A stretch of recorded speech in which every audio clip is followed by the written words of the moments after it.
Greetings. My name is Chris Hessler, and we're from Pittsburgh, Pennsylvania, and we are going through the October 2021 released SAT for anybody who would be interested.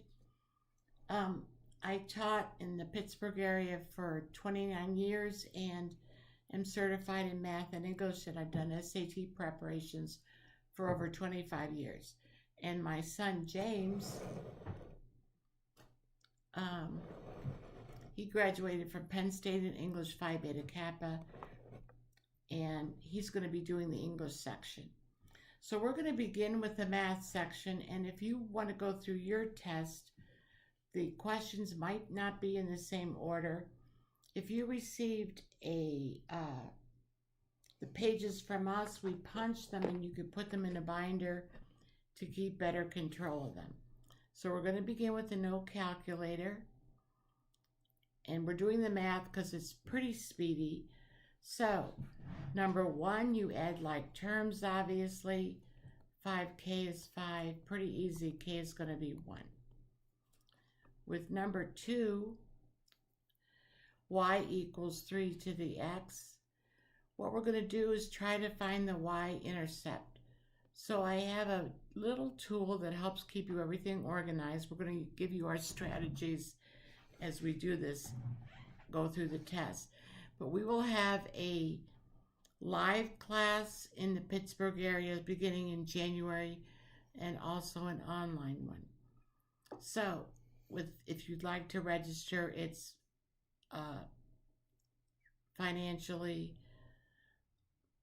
fair. Okay, so if x is 0, any number to the 0 power is 1. So we can sort of scan down in here, x is 0, y is 1. So pretty quickly, the answer choice is A. We want to keep our momentum going. So we have time in the bank for the harder problems. They give us 3 points, and we want to find the right function. Well, x is a minus 1 when y is 0. So there's a number of possibilities here.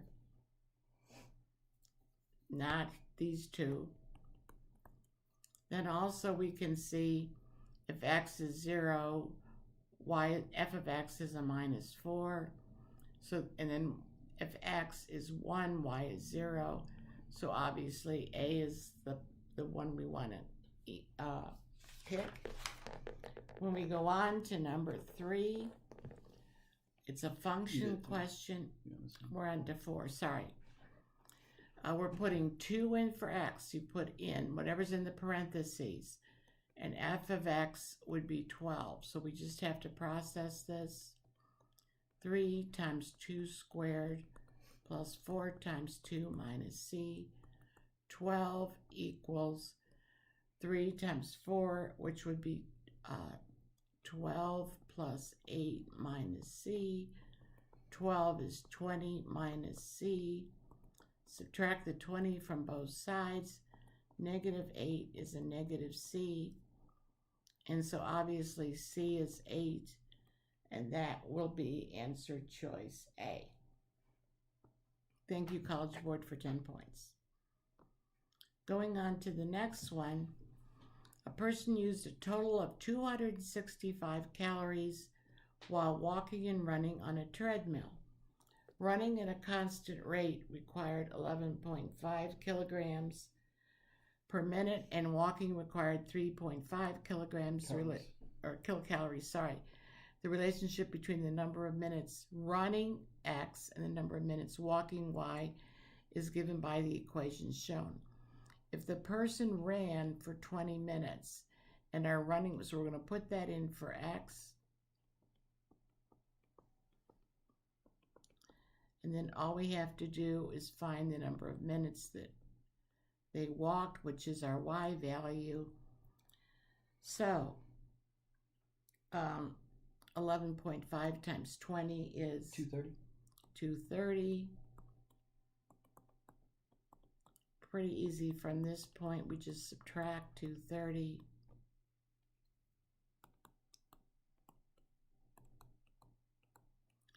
3.5y equals 35.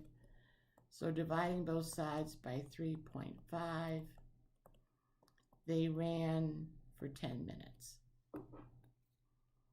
Okay, going on to this next one, number 6. So we'll work the first way. We're going to just divide these. So we have 6 divided by x divided by 18. When you divide by a number in a fractional situation, you have to flip the fractions. So 6 over x times 1 over 18 will equal 1 over 3x.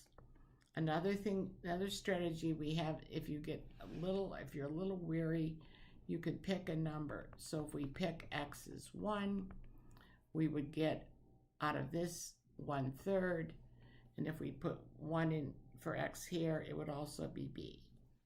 So now we're going to 7, and we include this in our circle lesson.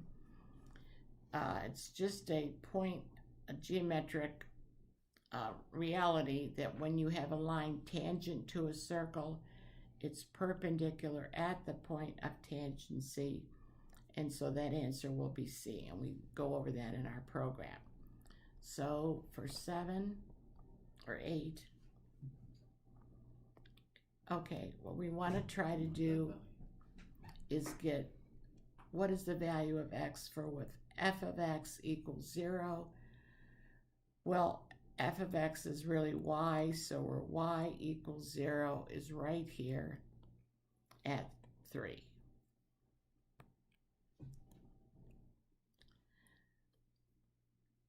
Okay, and usually you get one of these on the next problem, one of these on every test. You have to find a variable in an equation and solve for it. So here we're trying to get t. You could just cross off in terms of, we're trying to get the t to stand alone. So our first thing will be to distribute the p, subtract this p, just using, please excuse my dear Aunt Sally, with variables. And then our last step to get t alone will be to divide by p. I don't recognize this, but I can take each term.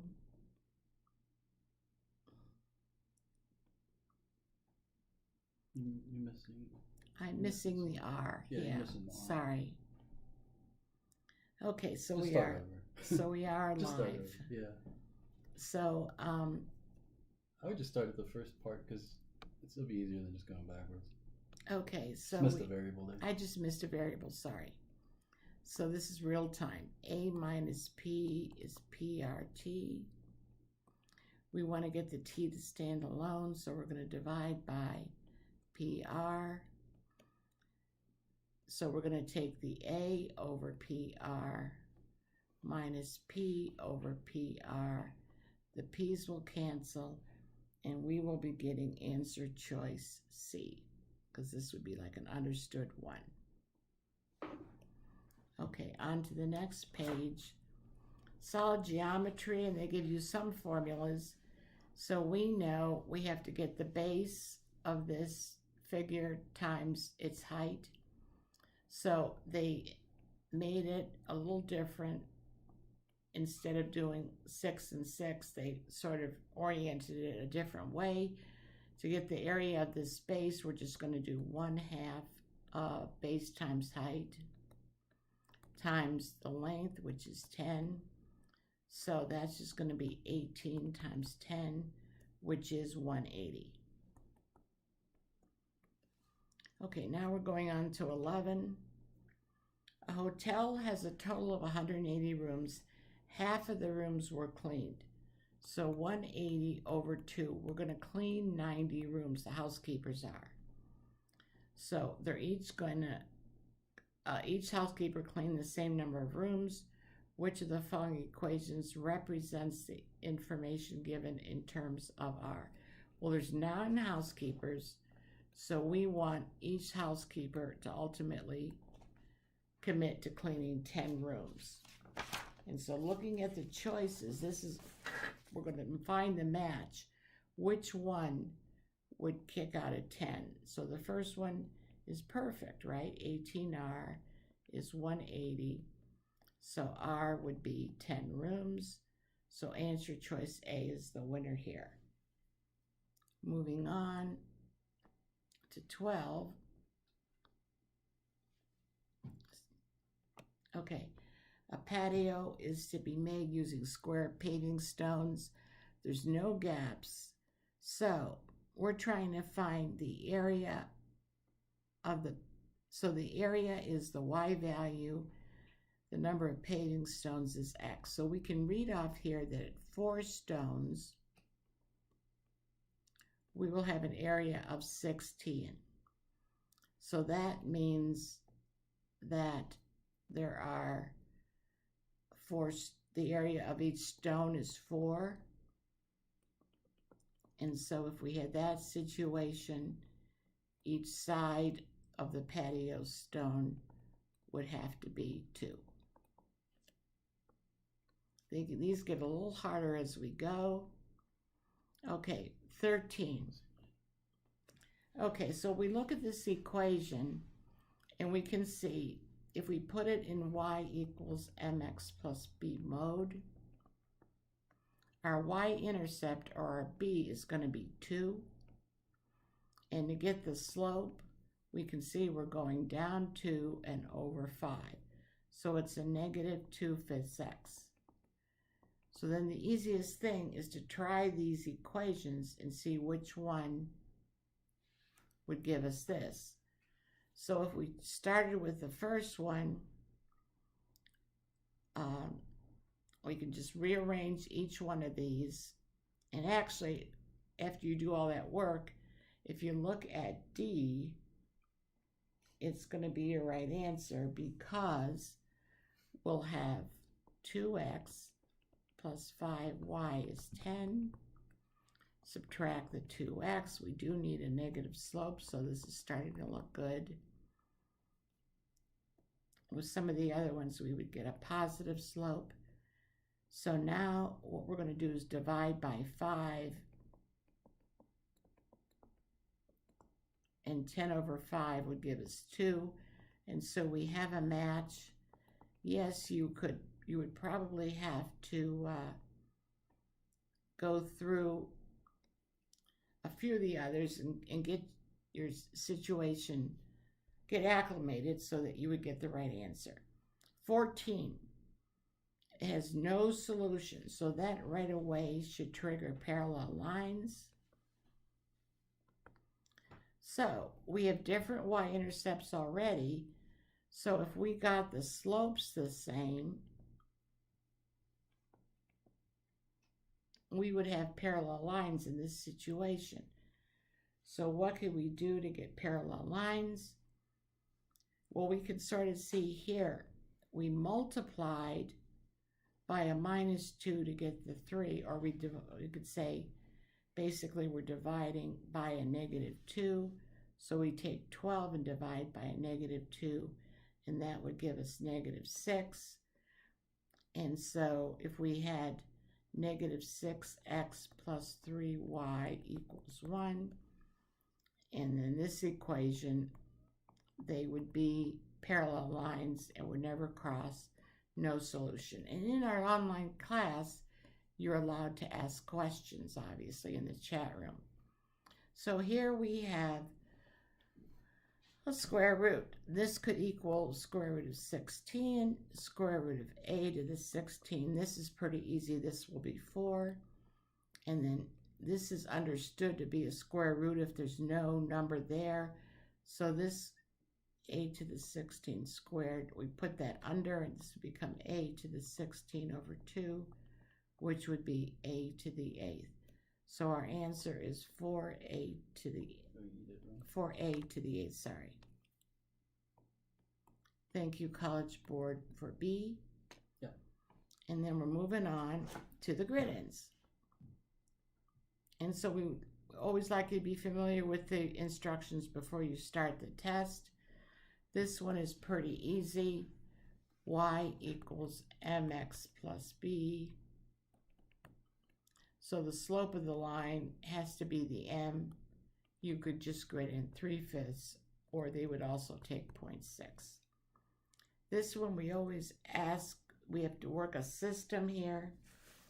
And so what we're going to have to do is we want to find the x.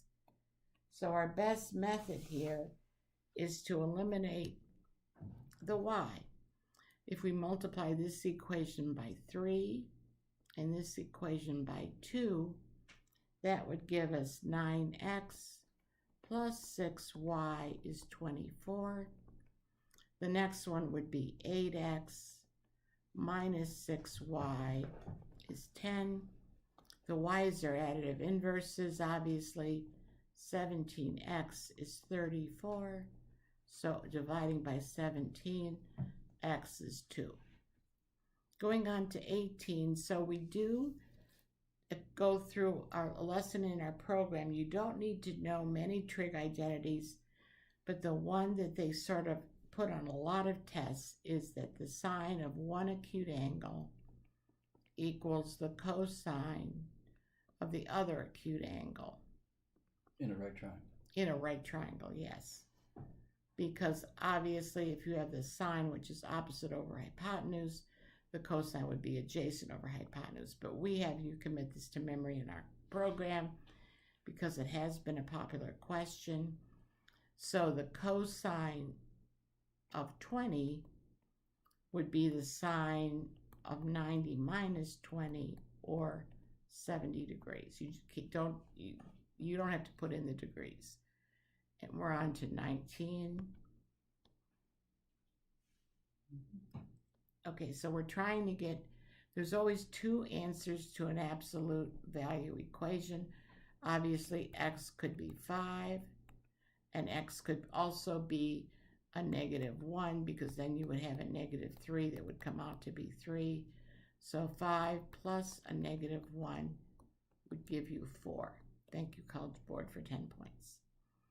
Okay, so for this one, the hardest one, they want the sum of the solutions. So we know one solution would be a -3. This would be a 0, and then x would be a b.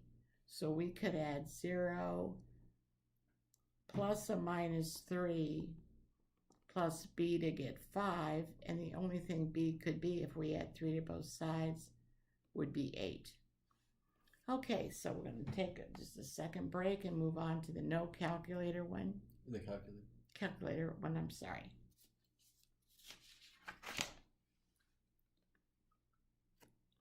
Okay, so they give us the density formula here, but you probably have heard this. It's I love density because its density is mass over volume. But they actually gave it to us in this situation. So the mass is going to be 10 grams. The volume is going to be 12.5. And this you can just put it in your calculator and you'll get 0.8.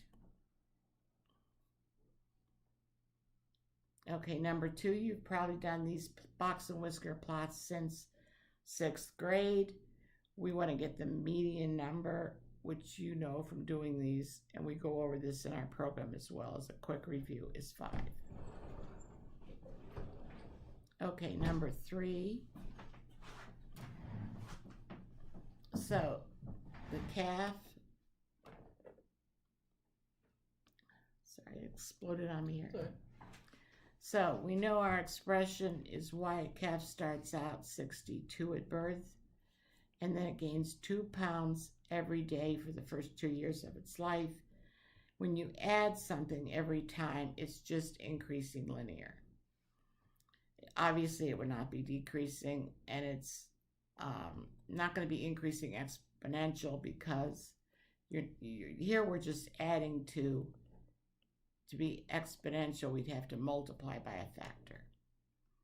Okay, going on to the next one. Okay. You did the box and whisker? Yeah. So number 4, we have 2 negative slopes. So we can eliminate right away. This has a positive line. This has a positive line. And then our two y-intercepts, if we put, remember our little tool, x is 0, -3, and -7, and that occurs in D, because we indeed have a -7, a little hard to see on this right here. And so you have a steep negative slope and then a gradual -1/2 slope. Yeah, steep negative slope and a gradual -1/2. Thank you. Okay, so now we're going on to this one.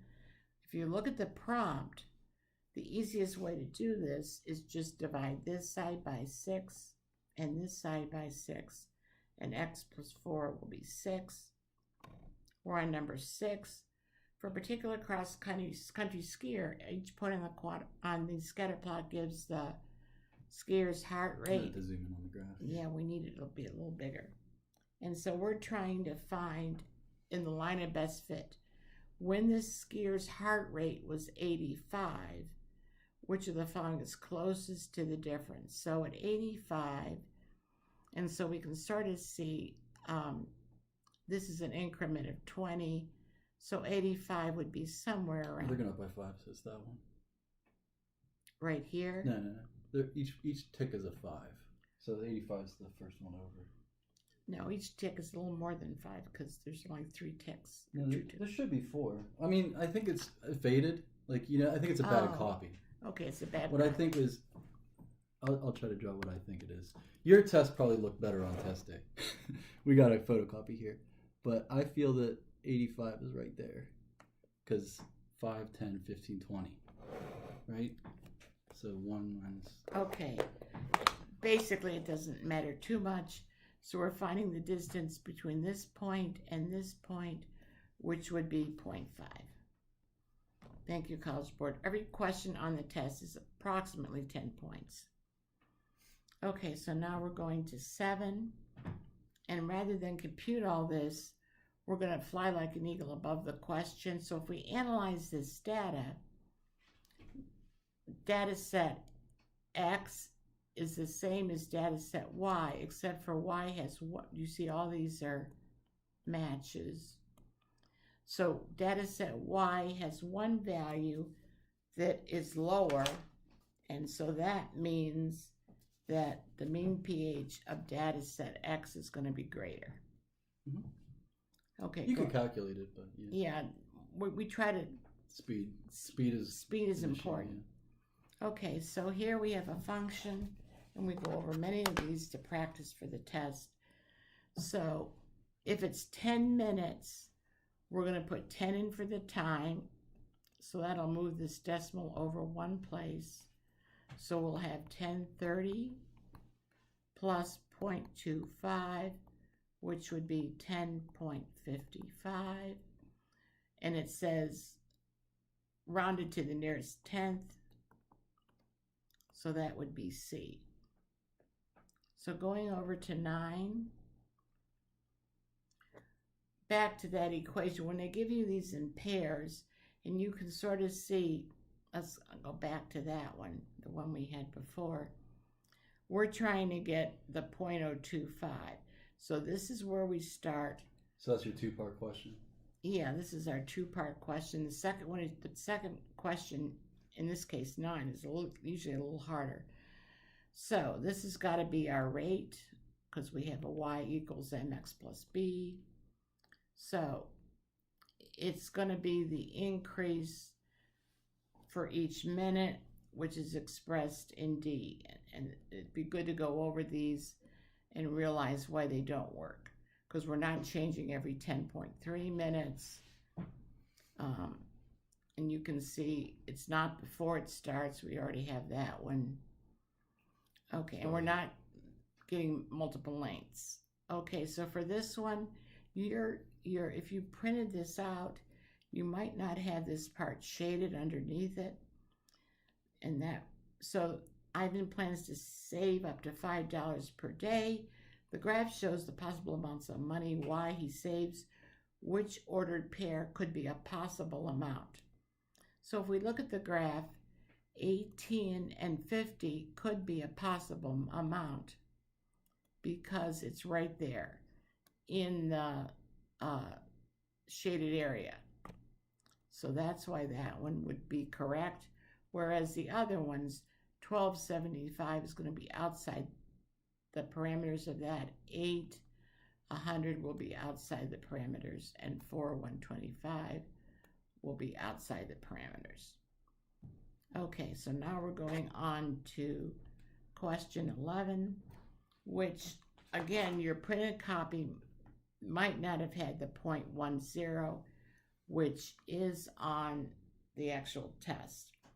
And so in our class, we teach you that perpendicular lines have a slope that's a negative reciprocal. So here, our original slope, we can see, is a -1. So basically, Down 1 over 1, down 1 over 1. yeah, down 1 over 1, down 1 over 1. You can sort of see. You could pick 2 points and figure it out too. So then our slope on our new line has to be the negative reciprocal, which would be just 1. So we're going to use our formula and put in this point, which is 1 times 1 plus b, which we're trying to find. So 0 equals 1 plus b, so b will be a -1. So we know our y-intercept is going to be 0 minus 1, which is answer choice B. Okay, another function question. The function a... Yeah, I'm going to draw that real quick just so they can see it. Oh, okay, yes. I figure that might be a good idea. So it goes right through here. That's our new line. Yeah. In case you're curious. Yeah. Okay. So here we have the 10 is always our original mass, the 1/2 is our rate, and this is our time. So we're trying to find 10, which is the initial mass we have of the isotope, which is A. So anything to the 0th power is 1. Yeah. Yeah. Okay, so going to 13, you have to know about vertical angles and alternate interior angles to prove parallel lines. So in this case, W has to equal Y, which has to equal Z. So if W equals Z, they're also corresponding angles. So your answer for that one is B. 14. So just, okay, flying like an eagle above the question, you can see that the medians have to be the same because there's 2 higher, 2 lower, 2 lower, 2 higher. So the median for both of these has to be 25. You actually have to compute the mean for this one, and but you can use your calculator. And so I came out with 23.5 for one, and the other one was 25.3 repeating. And so the only thing that's true is that the means are equivalent. Okay. The medians are equivalent. The right? medians are equivalent. not the mean. Sorry. So that was answer choice B for that one? Yes. Okay. So for this one, in 480 BC, the population of the whole Persian Empire was 49.4 million.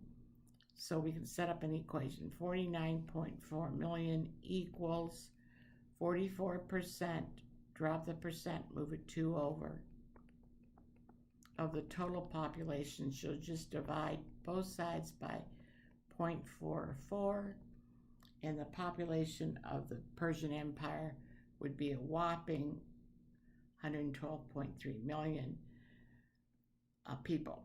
So for 16, now this one is a little tricky because you have to remember X is going to be your control. So we can't start, obviously for X is equal to 6, it's not even a consideration. For Y equals 0, the line of best fit predicts the corresponding X value to be 3, no way. But look at this. For the value X equals 0, the line of best fit predicts the corresponding y value to be approximately 6. So when x is 0, y is 6. And you can always use that little tool that helps order that in your mind. So 17. Okay, so we're given an equation, and it's a line, and we want the point at which the line crosses the x-axis. So again, it's going to cross the x-axis at y equals 0. So we put 0 in for y. 4x, 3 times 0 is 0, so that will disappear. And so our x value, although we don't have a number, it's going to be q over 4, and then our y value would be 0, which is b. Okay, 20 minutes for a jet to climb from a starting altitude of 10,000 feet, and it's going to go to a final altitude of 30,000 feet. So if we're going to get our slope here, we have the distance here and the y values over 20 minutes. So this plane is going up 1,000 miles per minute. So after 14, so our equation would actually be 10,000. Or 1,000x, right?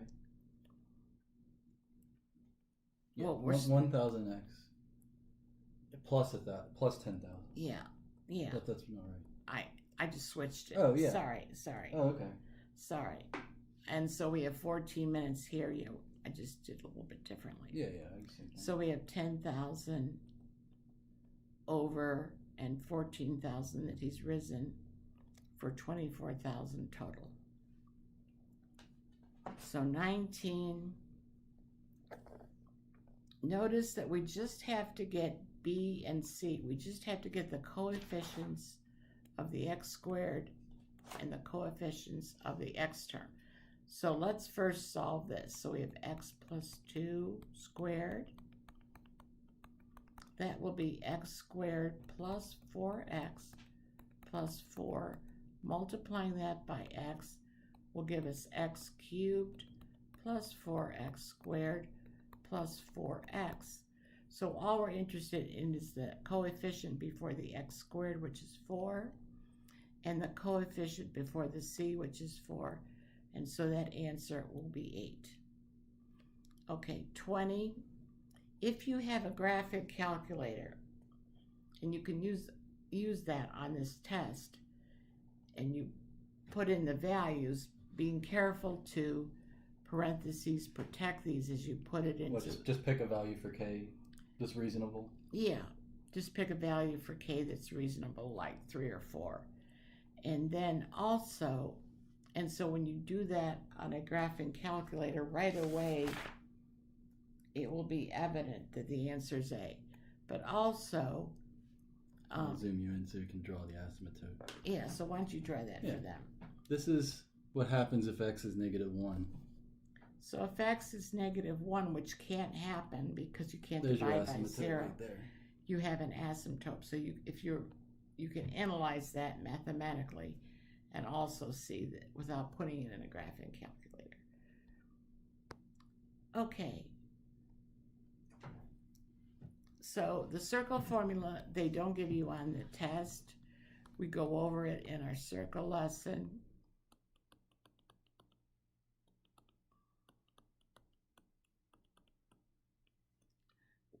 Whoops, where HK is the center. So that's something you just have to know before you go into the test. And it's r squared? Is that just that? Yeah, 2? that's a 2, sorry.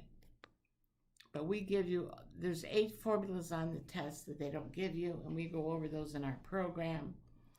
So we have a center 1, 1, so that's just evil they didn't put that on the formula page. Yeah, they don't put that on the formula page. So then, and our radius is 2, so it's going to equal 4. So answer 21 is going to be B, right? D. No, D, sorry. Okay, 22.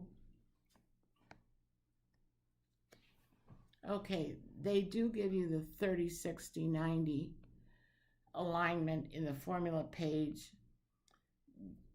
Best idea is to become familiar with it because maybe it's been a while since you've seen this. And here, this is going to be our x. Opposite the 90 will be our 2x. And then opposite the 60, although we don't need it, is x square root of 3. So basically, since this opposite the 30 is 5, 2 times 5, it'll be 10 for the hypotenuse. Okay, going on in 23, and you can see we're doing these at a pretty good clip. All right, this one is a little bit difficult, and it's right in the middle of the test. Don't quite understand. You pretty much have to try numbers. So if I try a is 0, oh, let's see, let me try 0, 0, right? Yeah, put 0 in for A, yeah, absolutely. And then you'll get out a third. Okay, so if we put 0 in for A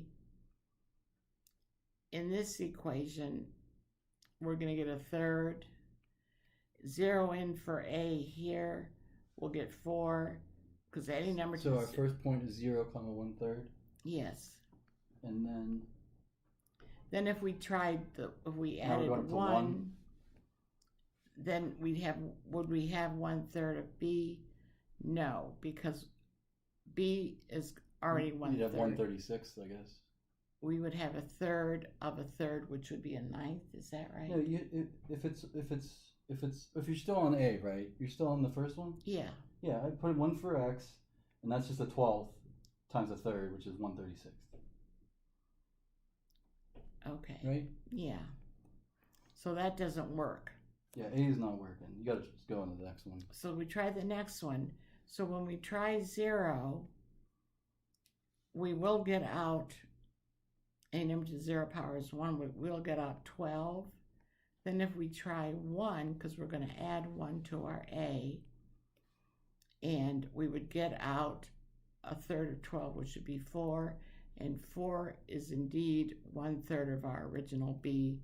So B is our answer. And that one was a hard one. You had to try numbers. Okay, 24. Not so bad. You just have to keep everything straight in your mind. So 90% of the volume of an iceberg lies underneath the surface of the water. If A represents the volume that's above the surface, we know that's going to be 10%. And V is the total volume. We would need 10% of V. So we're going to drop the percent, move it 2 over, and we would have 0.1 V. Okay, so for ratio questions, any ratio question, I like to put the labels down because that way you'll never mess up, even if you have variables like we do here. So we're collecting money for the arts in 8 states. In all 8 states, so from Florida, we'll just put F for Florida, is 11, and all the other states, oh no, wait, I'm sorry. Yeah, other way around. So all the states is 11, Florida is going to be 8. Then we have everything locked in. So we're collecting X dollars in all 8 states. How much was from Florida? And so we'll call this Y. So we're solving for Y. Y, 11Y equals 8X. Divide by 11, and you would get 8X over 11, which is answer choice A. And so if you put the labels on, you have to keep everything straight. A little tricky. So here, we're analyzing some data sets. So don't freak out. You do not have to know the formula for standard deviation. You just have to know the general philosophy behind it. And I like to say, like if you have a deviated septum in your nose is smushed. So the closer it is to an actual nose, the smaller the deviation. So in this situation, the medians are the same. They're all 5. But obviously, you wouldn't want to probably go on a date with this person. This is a little more normal, like a nose. So this would have a lower... So things are closer around the mean. Yeah, things are closer around the mean. There's less deviation. The actual formula... It involves the mean, I think. Yeah. Yes, you have to take it all and add it up and get the average. You probably did that in 6th grade. And so the answer for that one will be they have the same mean, but the standard deviation of A is greater than B? No. The standard deviation of B is greater than A. Do you see it deviates more? Yeah. And if they calculate the mean, they should get it 5 for each of them. Yeah, they're each 5. You can almost just sort of see that. Okay, and on 27, we can just pick a point here. So we can see 2. Clear. Okay. So if we pick a point, 2, 1 would work. And so let's see which equation would work for that. Well, if we put x as 2 here, we get out 16. That's too big. 2 here, we get out 8. That's too big. If we put 2 in here, we don't get 1, we get a 2. But look at D. 1/4 of 2 squared. 1/4 of 4 would be a 4th, would be 1. So that works, gives us back what we needed. So that one would be D. Okay, onward. Okay, we want a maximum value of m. So this is a function question. And there are probably about 8 questions involving functions on the test. This would not be a max because this would be y equals x squared. Here, the m would be down here. It wouldn't be necessarily. It'd be a minimum. It'd be a minimum. So this one actually makes it. It's a max at f of x equals 0. The m just determines how skinny the parabola skinnier is. Or wide the parabola is. Good. And this one, you remember, this changes it, the parabola to the left because it just takes y equals x squared. So you're moving left m. You're moving left m, so that doesn't work. Terms. This is our answer because we're doing negative x squared, which is a downward parabola, and then we're moving it up m. And so this would give us our maximum at m. Okay, for 29. Okay, a quantity. And so when we do our percent ratio lesson, usually a good strategy is to say 100 for our quantity. So if we decrease it by 45%, it would become 55. And so what answer, when I put in 100, would give me 55? And so that one would be answer choice B. And we work through that in our program as well. So 31, another ratio question. So here we have... Or you gotta do 30. Yeah, we're going to do 30. Okay, so we have 3 square miles, and we know 1 mile is 1760 yards. So you don't have to know any weird conversions on the test. They'll give that to you. So basically, we're saying, what is the area in square yards of the forest?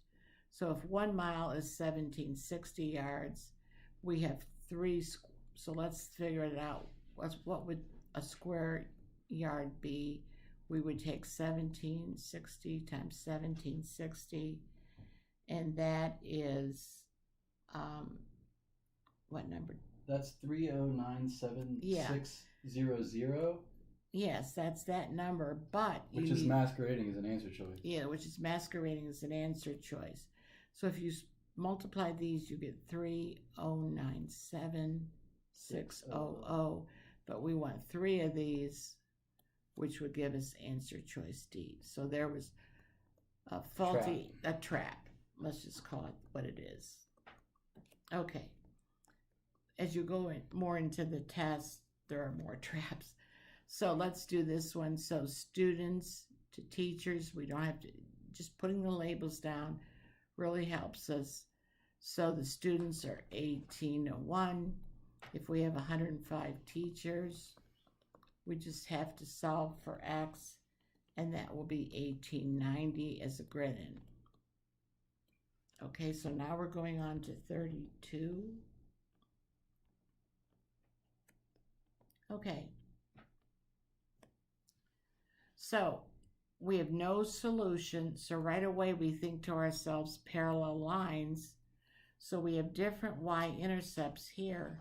So flying like an eagle above the question, B just has to be 2, because then 2x plus 7 and 2x minus 5 will be like railroad tracks, they'll never cross.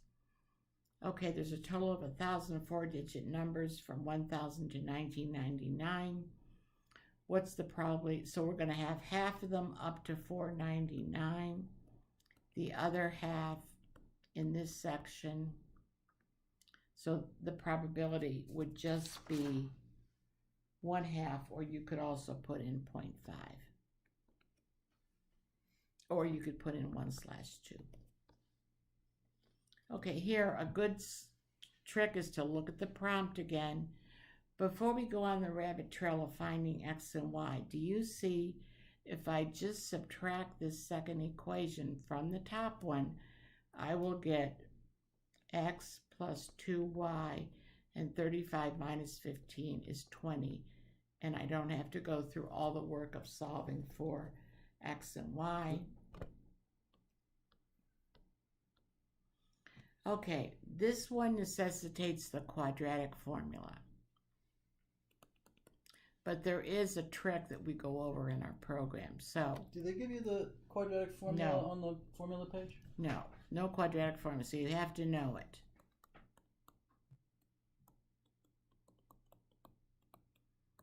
Okay, so here basically our A is 2, our B is a -3, and our C is -7. So we're going to put in a -B, which will be a +3, plus or minus, and it takes like a little epiphany to see this. We really don't need this. We're just going to call this term R under the radical over 2A, and I'll show you why. Because we will have 3/4 plus radical over 4, and then we'll also have 3/4 minus the radical over 4, and so these will be additive inverses, and 3/4 plus 3/4 is 1.5. Just save some time there? Yeah, save some time there, and we go over how to do that in depth in our program. Okay, and then the last one, we have to get the sum of the solutions here. Oh no, there's another couple more problems, I'm sorry. Mm-hmm. So what we're going to do is just FOIL on the right. We'll have x squared minus 3x minus 10, and we have an x plus 2 over here. So we'll set it all to 0. So that'll subtract an x and a 2, giving us x squared minus 4x minus 12. And so we don't have to go to the big gun quadratic formula. We can factor this one into m minus 6 and x plus 2. And so our solutions will be x is 6 and x is a minus 2. So 6 and minus 2 would give us 4. And basically you can't put a negative in the grid, and so that's another good thing to know. So going through the last two, so we have the number of all the women and then the ones who are registered voters by age group. So in 2007, the number of registered women voters, so the total number. That's this bottom one right here. Yes. This is in millions, but we can just keep it the way they have it. We don't have to put out all those zeros. So basically. So you're looking at that, Yeah. that value, and then we're going to go up here. Yes. So we just basically need to take The totals. the totals. So we're going to have 81 are the registered over 122, and just put that in the calculator, and you'll get 0.66. But they don't want 0.66. They want 66. Yes. So what is the value of P? Because we're changing this value to a percent. You're right. Mm-hmm. So we have to move it over 2, so it'll be 66%. And you just omit the percent sign. And we just get rid of the percent sign, and our answer would be 66. Finally, if a woman is selected at random from the total between 40... Now, why did they want this one as a decimal and they want the last one as a percent? They're just doing that to be tricky. Yeah, they're doing it to be tricky. So we're going into the 45 to 64 category, and we want to find out the probability of selecting a registered voter, which will be 30 over 42, and that'll be 0.71. And they want the decimal. And they want the decimal. So these are tricky just in the way they want the output. Okay, so now I'm going to give you over to Jim, who's going to take you through the reading section.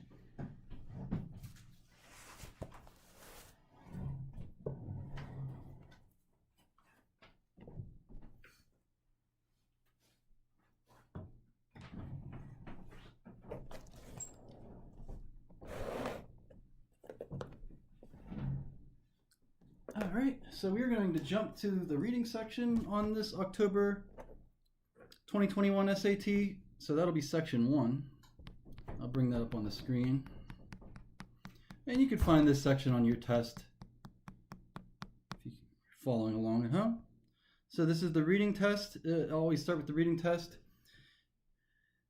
And they always start with the literature passage, I've noticed. So it starts with the literature passage, not surprisingly.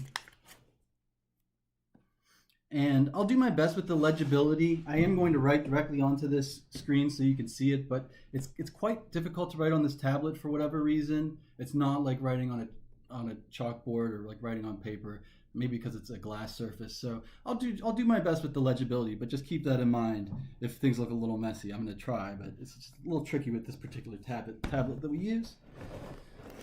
All right, so our first literature passage. It looks like it's from a work called Mr. and Mrs. Doctor.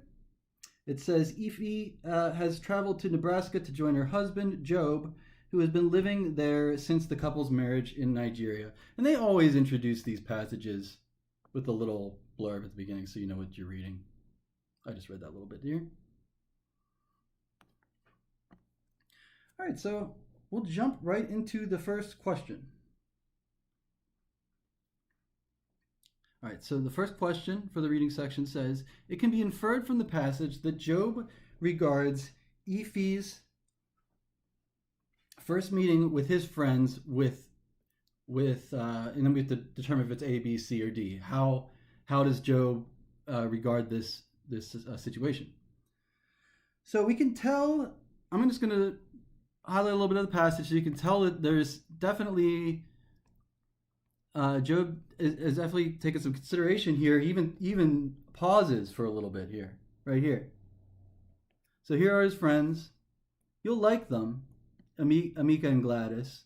He pauses and he chooses his words carefully, so you know that something is going on here. You know that this isn't extremely casual. You will like Gladys immediately. She is a classical lady. But Amika, you must become acquainted with him before you can understand his foolish humor. So he felt it necessary to introduce his friends in a particular way to try to show her that she will immediately form a relationship with the one, but the other one may not immediately warm up to her, because the right answer to this question is that Job feels that there is some concern that Amika will not make a good first impression. There's concern over this first impression, I should say. Otherwise, he would not have clarified that. So this is not in the passage. It's not in the passage that he hopes that Ify will enjoy the food at the restaurant. That's just made up. It's reading comprehension. That's all they're really testing you on. That's not in there. And look at the answer choice C, for example. C says that Job would have doubt that Gladys and Amika will have anything in common with Ify. And it's not Gladys. We know that Gladys will instantly have something in common with Ify. It's Amika that's the issue here. So because of this word and, that both of them, so I actually had it the other way around. He doubts that Amika will have anything common with immediately with Ify, but it's Gladys who will instantly take a shine to her. So C is out because of that word and. They would both have to not have anything in common with her for that to be correct. Inattention to Ify's own reluctance for such a meeting, I don't see her reluctance. There is no indication that she is reluctant about this meeting in the passage, going along with the beginning of this story. So that's why that one is answer choice A. Not too difficult. There's I doubt there's Job's inattention to Ify's reluctance. There's no such reluctance in the passage, so we can just cross it off. It's reading comprehension. Did you understand this small story, this excerpt here? Let's look at number 2. It says, the passage describes a previous weather event as affecting Job in what way? I'm just going to start going through some answer choices. Actually, maybe I'll highlight the weather event before we even go through the answer choices. Here's the weather event to which Job is referring. Right here. So one year, he realizes that there were several hot days and it had snowed, but because of those several hot days in the place where he lives in Zonta, Nebraska, we know that Zonta is named after trusted flat waters. That would be the Indian name. And he realizes that on those hot days, suddenly all the snow melts and you are left with trusted flat waters, just flat water everywhere, river drained into the street. So Job finally understands this weather, why perhaps this town was named Zonta, why it's so aptly named trusted flat waters. All right, so let's look at some of the answer choices and just see if we can cross some of them out. Let's look at A. A says, the passage describes the previous weather event as affecting Job by showing him how the region's climate can be unpredictable. This is exactly incorrect. It's predictable. We know that if you get a few warm days with all that snow, suddenly this weather phenomenon will happen. That's why this town is called Trusted Flat Waters. So we know it's predictable. We know that with some warm weather, this will be expected. So A is out. What about answer choice C? Does this indicate that his assumptions about snow were groundless? No. He didn't assume the snow wouldn't melt or something. I don't know. I don't even know what C would be indicating here with regard to that weather phenomenon that he was talking about. Does the previous weather event affect Job by disrupting his daily commute to Omaha? Is he late for work or something? Nope, that's not in the passage. It's B, the Trusted Flat Waters. That's the name of this place.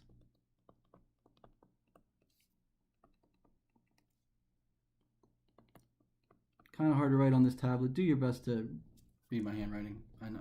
I'll try to be as legible as I can. All right, so Trusted Flat Waters. So now you recognize why it's such an apt name. So not too hard. 3. So one purpose of these lines 31 through 34, and I'll read them, is to do what? So I'm just going to find these lines, 31 through 34. Right here. Just looking at the end of this paragraph here. All right, so I'm going to read the lines first. It says, later, this was the feature. So it's overnight, she realizes, this is later on in the story, there was such a freeze from a distance, the trees would look silver. Later, this means in the future. Later, this was the feature that pleased Ephie the most when she stared at the window at night while Job was away at the hospital. Because of this word later, that means this happens in the future.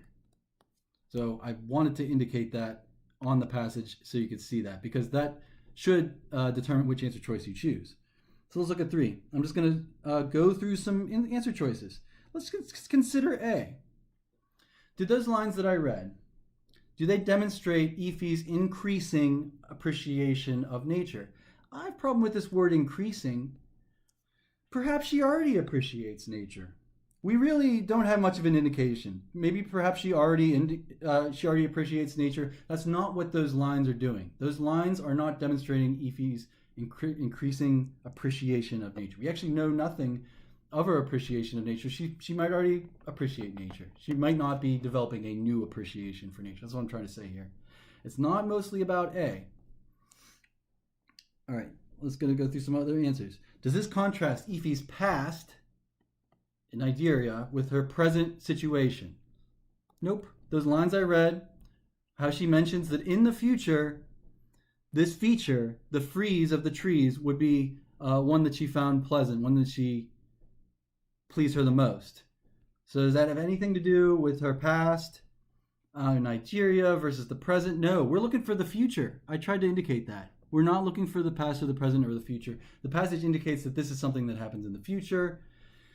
Does it provide a glimpse into Ephie's Job's future life together? Does it provide a glimpse into Ephie and Job's future life together? No, not really.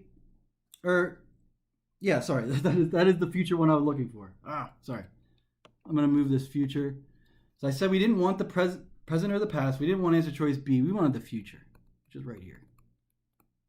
All right, so there's no growing uneasiness about her husband. That's not in the passage. That's a wrong answer. So D is out. It's really the future one. Ephie and Job's future life together, which was answer choice C. So pardon my misspoke there briefly. Let's go to number 4. It says, the description of the snowflakes defiance in line 38 primarily serves a particular function. I'm sorry, I have to just quickly answer a text. It's work related, unfortunately. I'm sorry.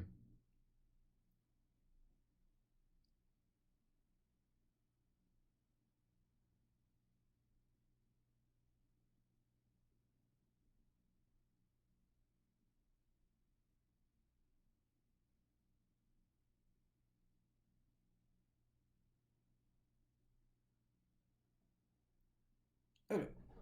All right, back to what we're doing. All right. The description of the snowflake's defiance in line 38 serves primarily which function? I'm going to find this part of the passage, and I'm going to highlight it.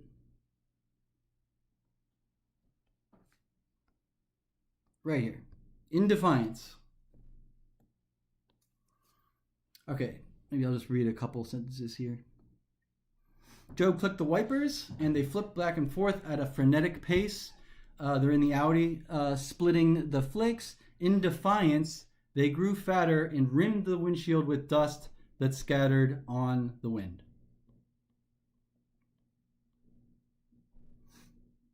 Okay, so we have some answer choices. I'm just going to go through some of them that we could probably toss out, and then we'll settle on the correct answer choice. So do the defiant snowflakes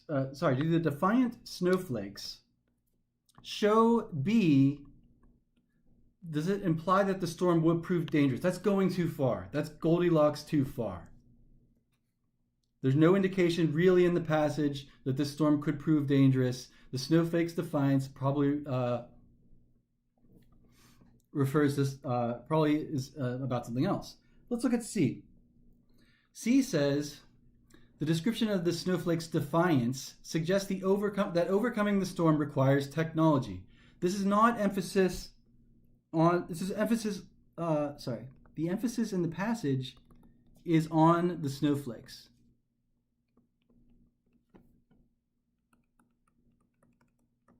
Not the wipers. So that's why C is out. It's not about the capacity for this vehicle to overcome the snowflakes. That's not what the defiant flow snake. That's not what the defiant snowflakes. A little tongue-tied. Pardon me. That's not what defiant snowflakes would indicate that the overcoming power of the technology. It'd be emphasizing the snowflakes, not the wipers. So it's backwards. C is out. It doesn't. So it doesn't underscore the quiet beauty of the storm. This is where this is kind of similar into answer choice B. Defiance is stronger than quiet beauty. Quiet beauty would be a serene situation, but the idea of these defiant snowflakes adding up and over they're growing fatter and rimming the windshield, that's a little bit stronger than quiet beauty. Not enough emphasis on the snowflakes. The correct answer is actually A. It's just showing the growing power of the storm and a defiant, giving it its personification. Whenever you give a human quality to an unhuman thing, in this case snowflakes, that's personification. So the author here uses personification just to emphasize the growing power of the storm, not to imply that the storm is going to prove dangerous and they may get stranded, not to suggest that the wipers will overcome this, and not to suggest the quiet beauty of the storm. Quiet beauty is not far enough based on this word defiance. Defiance shows me it's more of the storm's picking up a little bit. All right, going on to 5. According to the passage, when the snow begins to fall, I'm just going to go through some of these answer choices. Many of these things don't happen. Answer choices A, B, C, I'm going to read some of these answer choices and they're not in the passage. Anything that's not in the passage, we can just cross off. Let's look at A. Does Job stop the car in anticipation of worsening conditions? We know he stops the car, but he does not stop it because of the worsening conditions. He stops it because Ephi has to get out. So A is out. Job is concerned that the snow will delay their arrival. He makes no mention of this. The passage mentions nothing that Job is concerned that the snow may delay their arrival. It's not in the passage. So if it's not in the passage, we can cross it off. Ephi realizes that the snow is potentially dangerous. Well, if she does, it's not in the passage because she never expresses that in the passage. She never thinks that the snow is dangerous. She never vocalizes that the snow could be dangerous. So I'm going to cross it off. It's just reading comprehension. Did you understand the bulk of the story as it was presented to you? And this is just not in the story. It's really just D. Initially, it takes her a second to realize that it is even actually snow. And I can show you where this is. This is in line 41. She pauses for a moment to even consider that it's snow. Let's look at it. Here's line 41. Snow, Ephi said as it slowly dawned on her. So it was not immediate. So answer choice D is correct. So they're just testing you on reading comprehension. Did you understand the story? Don't put words into the author's mouth. A, B, and C are not in the passage.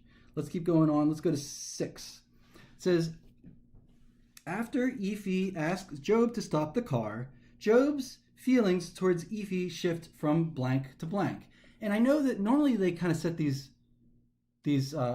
questions up so you can see the columns. We'd have the first column would be how he feels initially, and then after how he feels after a little bit. But because they didn't make us nice columns, I'm going to highlight the first column just so you can see what I mean by columns. Here's column A. So this would be how he initially feels after Ephi asks Job to stop the car. Does he feel defensiveness, dismissiveness, puzzlement, or hostility? That's consider that our column A, and I would like to consider our other column as this. This part, the emotional security, would be column B. Unusual ambition would be column B. Emotional kinship would be column B. And genuine affection would be column B. So that's like our column B of how he would feel after he's reflected on this. So if he gets asked to get out of the car, and then Job moves from blank to blank, and he actually starts considering the situation. So we'll just start going through some answer choices. I think we can eliminate some of them immediately. Defensiveness to a realization of emotional security. Let me find the scene. Let me read this scene. Let me read lines 52 through 53 real quickly.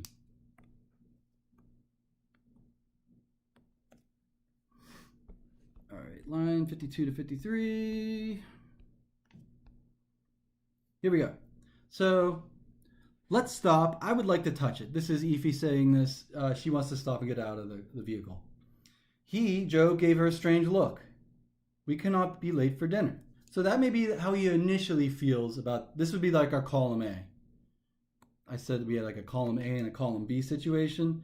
I called that A, how he feels initially when she asked him to do this. And then here's how he feels after some reflection.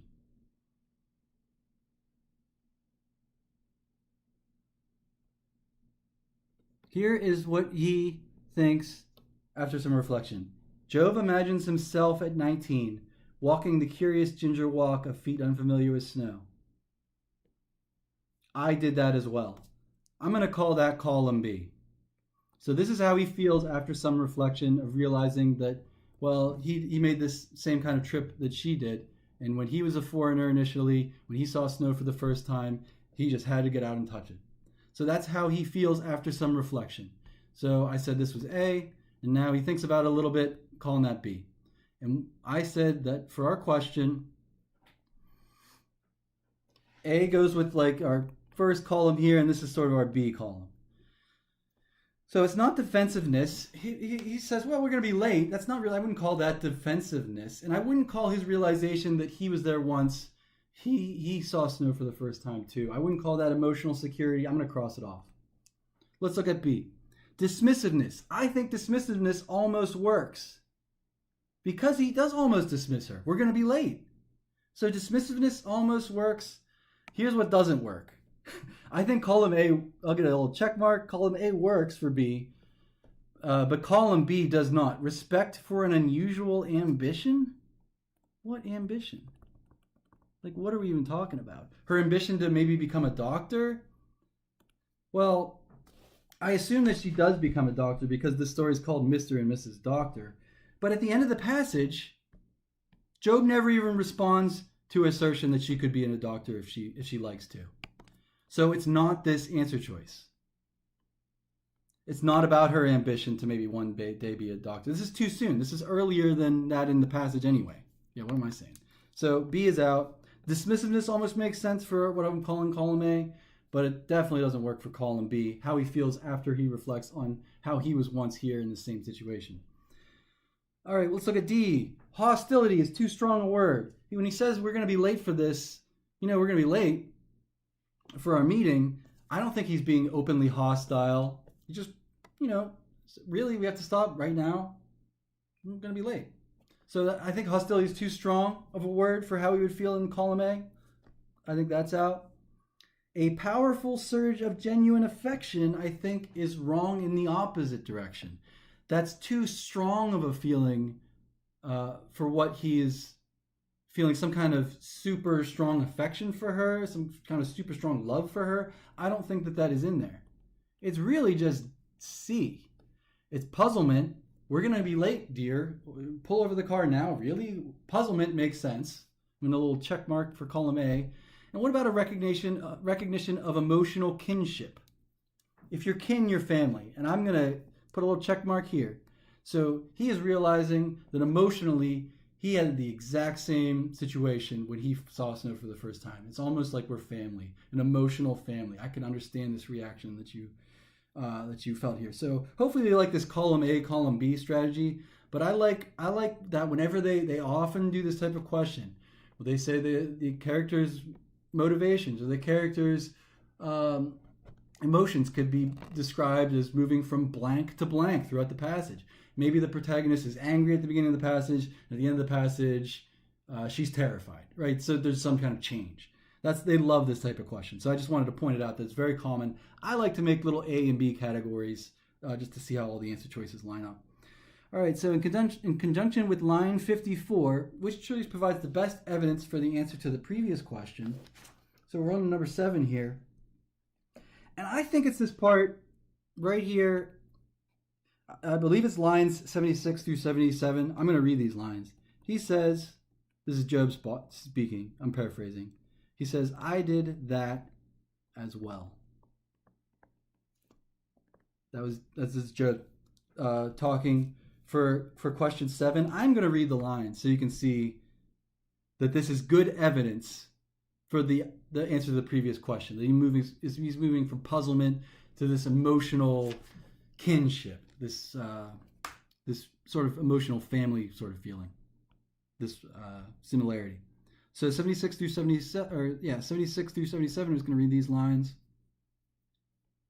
It looks like I already read these lines and highlighted them a little bit.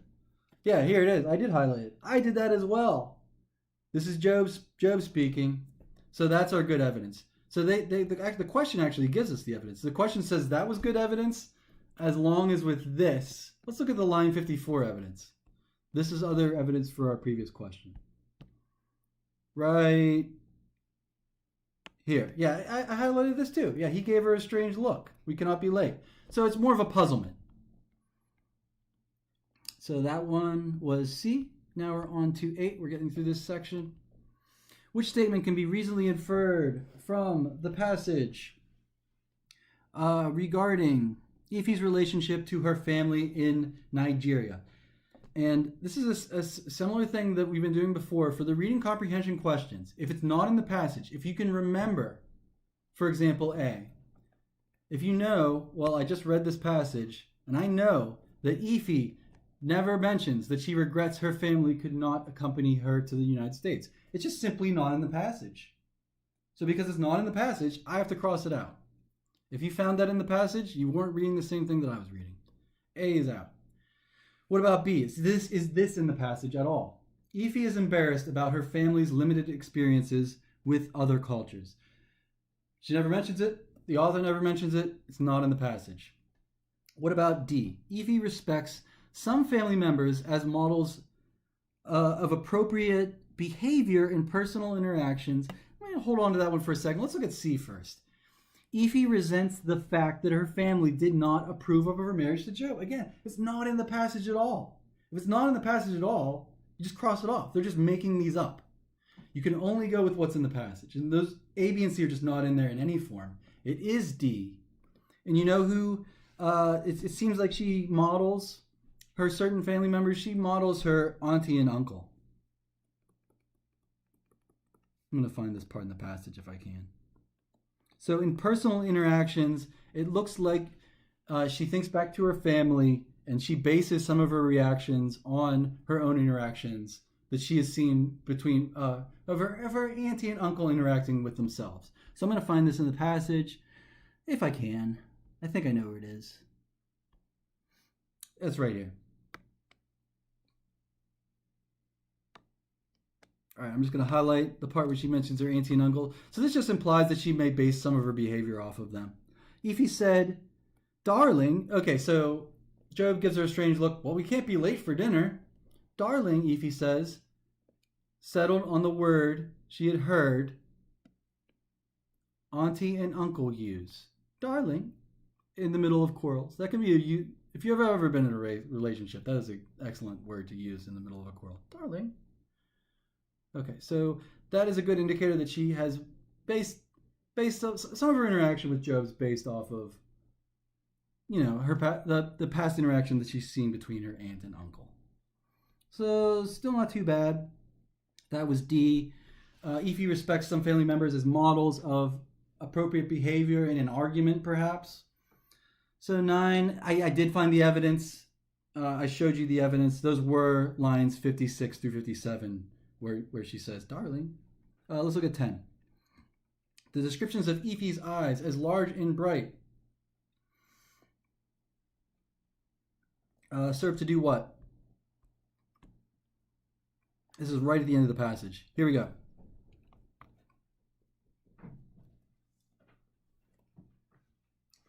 That lady's going to come. Yeah, it should be in like 10 minutes maybe. Okay. Sorry about that. Okay, so where was I?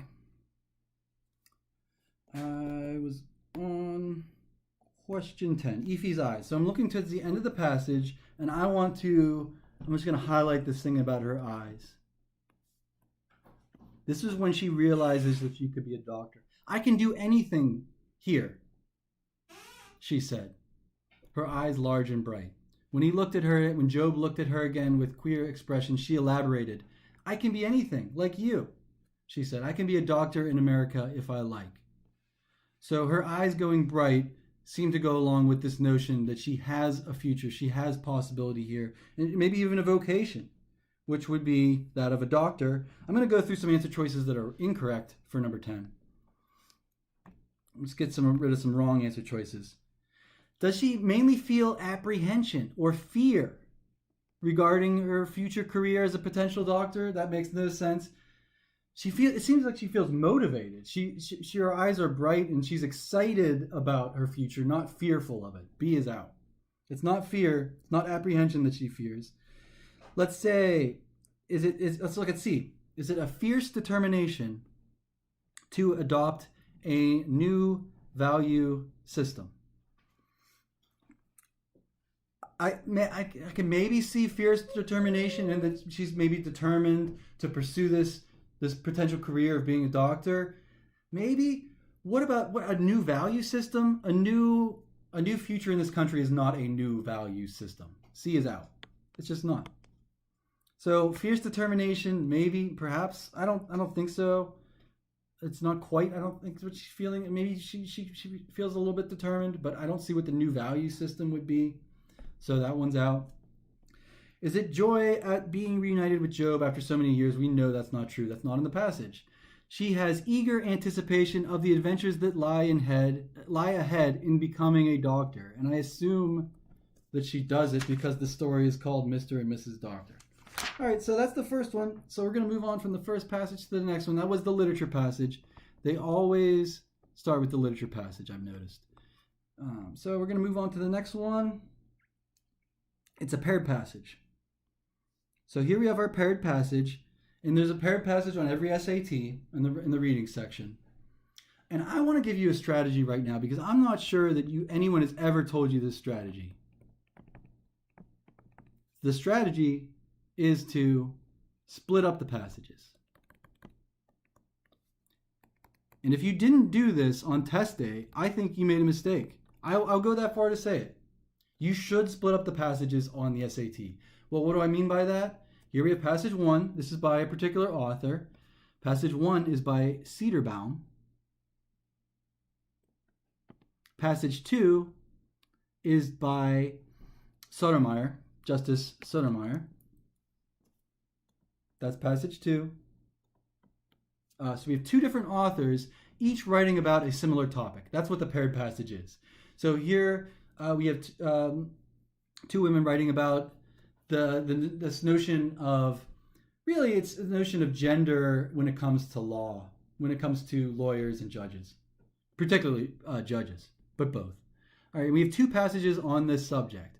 What do I mean by split up the passages? On test day, this is absolutely the strategy you should use. Only read the first passage. Just read this first passage. Only read this one all the way up to here. Stop. Now you're going to answer these 3 questions. Why? Because these 3 questions have nothing to do with passage 2.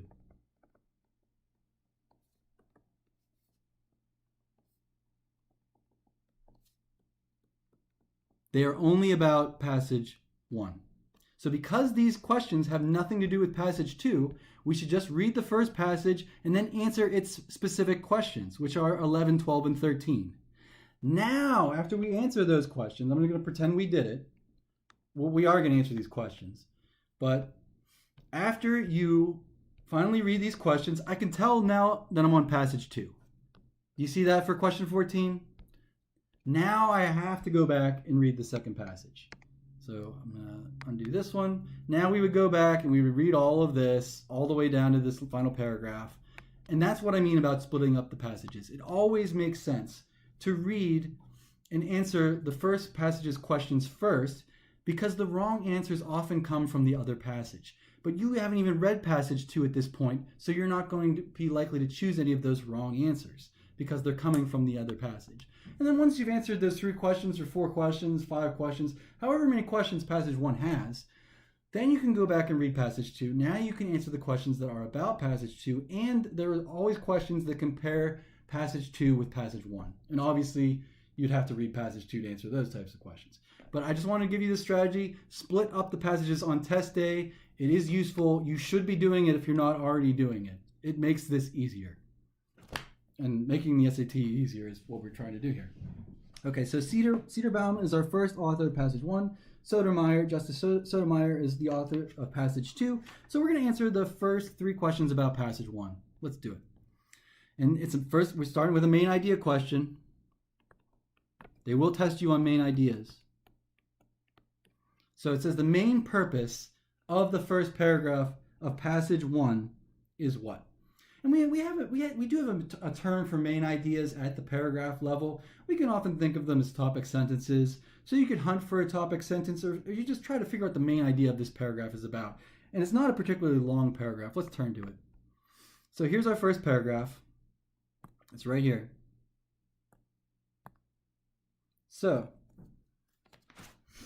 the main purpose of this first paragraph, we're just going to go through some answer choices. And I'm actually going to highlight what I think might be the main purpose of this paragraph. So many women of my generation believe that separateness undermined equality, and we sought integration.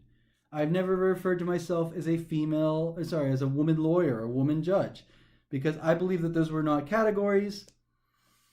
Men and women are categories. Lawyers and judges do not have genders. This viewpoint is now controversial, right? So should gender influence law? Does gender influence law? That's sort of the general idea here. That's the question. And Cederbaum has chosen a particular side. I want you to realize this because the author of passage 2 has the other argument, the other side. They like to do like 2 sides to an argument, or a pro and con of 2 sides of an argument. So the author of passage 2 will think something else. But the author of passage 1 seems to think that gender should not interfere with one's ability to be a judge. Ultimately, it has no place. So yes, humans are men and women, but judges should just be judges. That's what this author thinks, that they should be separated. You should be able to separate your biases, your gender biases, and they should not be at play here. That's what the author, Cederbaum, thinks. But we're going to see that the author of passage 2 does not exactly say a similar thing. Okay, so let's go through some of these answer choices. I'm gonna eliminate some answer choices that I think are just off the wall. Let's look at C. Is the main purpose of that paragraph to express Cederbaum's political solidarity with a group of feminist scholars? I don't feel that it does. I don't think that this is political at all. She's not talking about politics. And we know about the feminists in the context of this paragraph. This is a viewpoint that is now controversial. It's under attack by some of the feminist theorists who propound the idea that women think differently than men. So some modern theorists may think that gender does play a role in law and can't help but play a role in law because we have these implicit gender biases. We just have them. So that's another argument. But there's no politics. There's no mention of politics here. I'm crossing off C. It's the wrong answer. It's not a political solidarity situation here. It's really just A. She's talking about the women of her generation.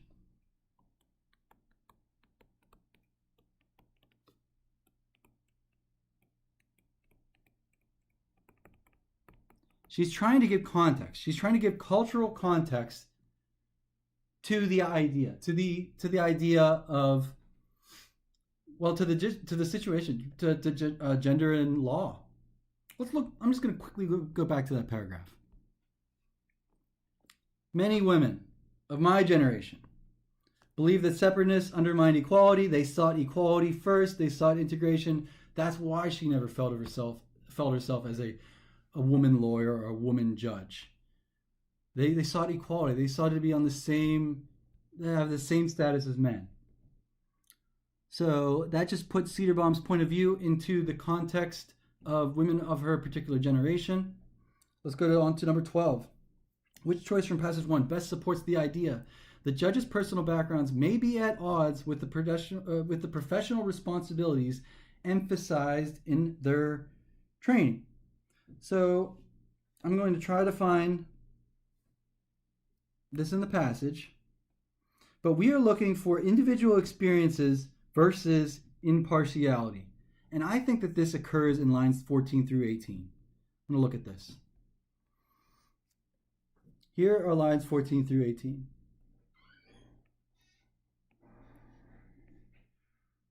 I'm just going to read these lines. And we have to determine, do these lines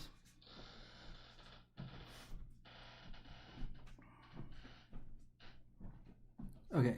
Which choice from passage 1 best supports the idea that judges' personal backgrounds may be at odds with the professional responsibilities emphasized in their training? So we just need an answer choice that does this. I feel that what I highlighted does. I'll just read this right now. It says, although undoubtedly we are all affected by our individual experiences and acculturation, you adapt to your culture, our common legal education has ingrained in us the enormous importance in our democratic society of the tradition of independent and impartial judges. So although undoubtedly we are affected by some biases, it has been ingrained into us through our training that we are to set these aside. So that was lines 14 through 18 for number 12. That was the highlighted bit that I just read right here. So that emphasizes that the judges' personal backgrounds may be at odds with their professional requirements of their career. Let's look at 13. It's a vocab question. So this is how they test vocabulary on the SAT. They test it in context. So here's our vocabulary word that they're asking you. They want to know what this word means in the context of this sentence. But here's the number one thing I would like to tell you about this type of question is how the College Board writes this type of question. They have dictionaries on their desk. That's all they do. All they do is pick up a dictionary. Because if I picked up a dictionary, an English dictionary, and if I look up the verb to appear, it's going to have many different meanings in the dictionary. Maybe even five or six, I don't know. But it might not just mean one thing, is what I'm trying to see. It means something in context. How you use it influences which different dictionary definition that you use. So they test it in context. That's how they test vocabulary. But I just want to emphasize that appear could mean something. It could mean multiple things. That's what I just want to emphasize that. So let's look at line 35, and then I'm going to give you a strategy for this type of question. For the vocab question. It's nice when there's a strategy I can give you some strategies to go along with, what an English teacher would do. But let's look at line 35.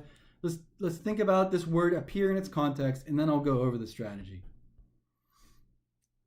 All right, here is the sentence as written. I'm going to read that first, and then we'll try to come up with another word that means the same thing as appear.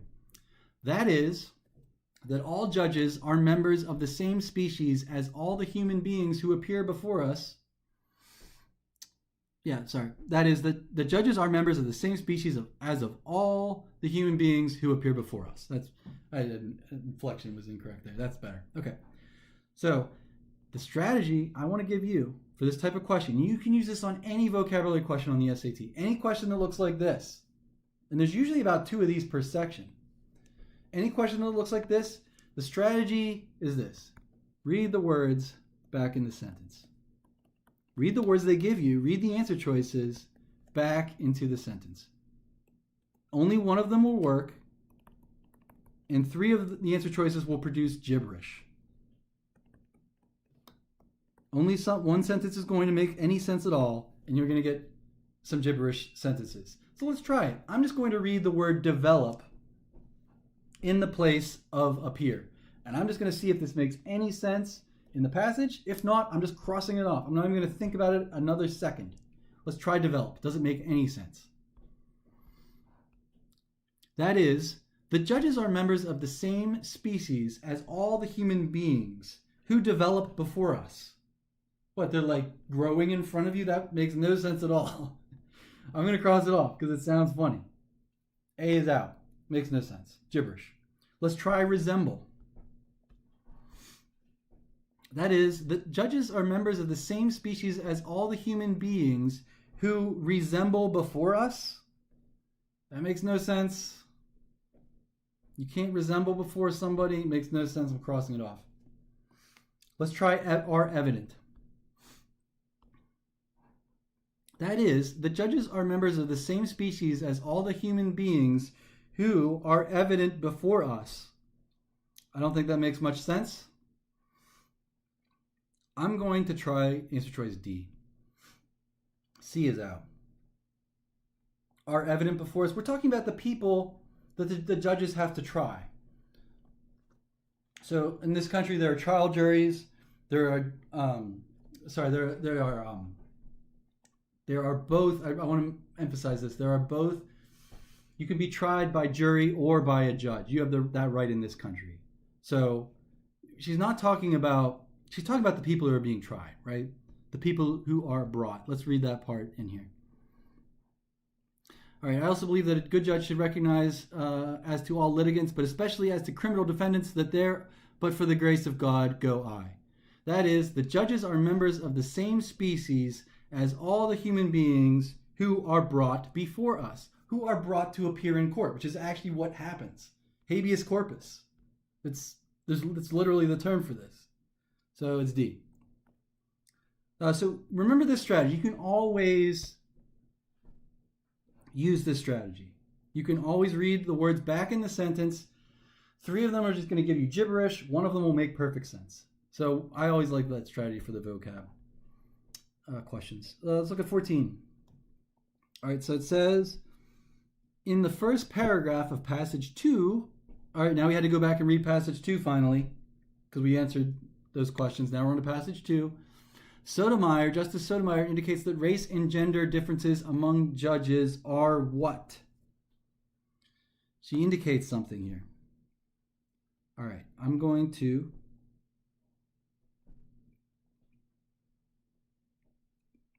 look at some answer choices. What about C? Does the author of passage 2 think that race and gender differences among judges ultimately are damaging to impartial analysis? I'm just considering answer choice C. You know why it's not C? That was passage 1. That's what the author of passage 1 thought. The author of passage 1 thinks that race and gender differences, or recognizing these differences maybe even, is ultimately damaging to impartial analysis. That is what our first author's argument is. It's not C. The author of argument 2, of passage number 2, has a different viewpoint on a similar topic. And the author of passage 2 thinks that, well, gender differences among judges could possibly be beneficial to the public. And we see this in line 55 of passage 2. I'm going to read this line from passage 2 where the author of passage 2 indicates this. Here we go. It's from the end of it's from this first paragraph of passage 2. I wonder whether achieving that goal is possible. See Judge Cedarbaum's goal. Maybe I'll even go back a sentence. Although I agree with an attempt to work towards Cedarbaum's aspiration, I wonder whether achieving that goal is possible in all or even in most cases. And I wonder whether by ignoring our differences as women or men of color, we do a disservice both to the law and society. This is the notion that there could be advantages to the idea of a gender-based cultural bias. There may be advantages within the system. And certainly, this author seems to think it may be impossible to ignore these differences. That's a very different argument than the author of our first passage, who would like to keep them separate. The author of passage 1 sees no reason why a judge should be a woman or a man. Judges are judges, women are women, men are men. They have their separation, according to this author. But that's not what their second author is implying. Our second author is implying we may do a disservice. It may be beneficial to have some of these gender differences reflected in law. So that was possibly beneficial to the public at large, indicated by our second author. All right, here's another vocab question. Of course we're going to read the words back in the sentence. All right, line 83, simply most nearly means what? I'm going to read it as written first.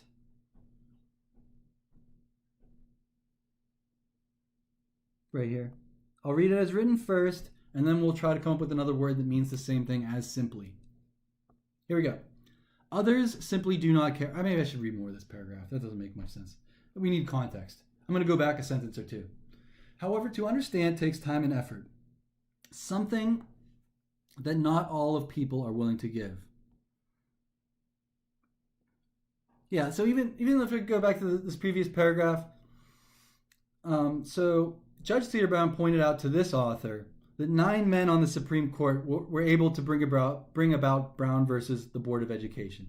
So 9 white men were able to desegregate schools in the United States. And Cedarbaum is using that as evidence that, well, judges can be impartial. Whether or not the whiteness affected their ruling, it probably didn't. These white men were able to put themselves in the shoes of these people who were basically denied. They were denied attendance to school based on segregation. That's what Brown versus Board. Brown versus Board unanimously overturned segregation in the United States. So, and white justices made the ruling. So that's just sort of what's going on here. However, to understand takes time and effort. To understand takes time and effort. Something that not all people are willing to give. For others, their experiences their experiences limit their ability to understand the experiences of others. So their white experience, or maybe maybe your gender influences your ability to understand another gender. That's the idea here. Is there an implicit gender bias or an implicit racial bias within law? That's what both of these authors are considering.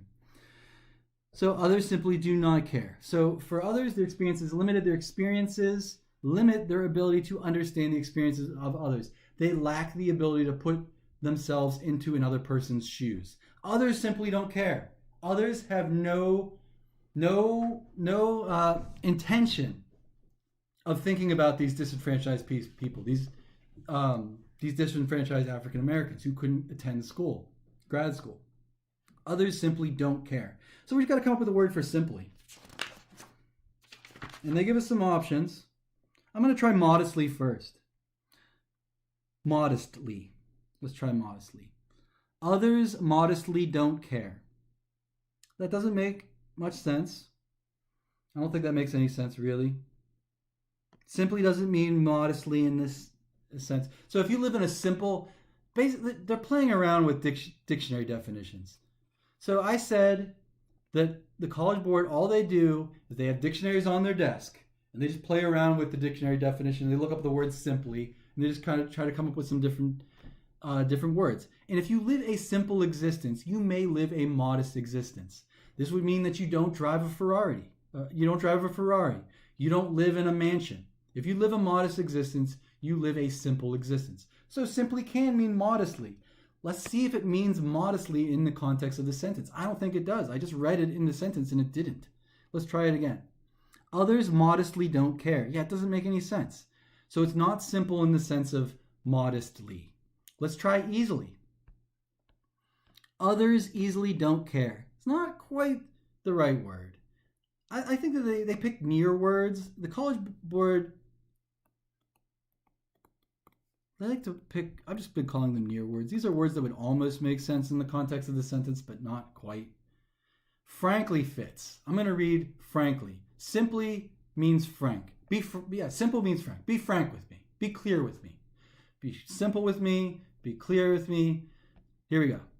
Others, frankly, don't care. Right? These would be the bad judges.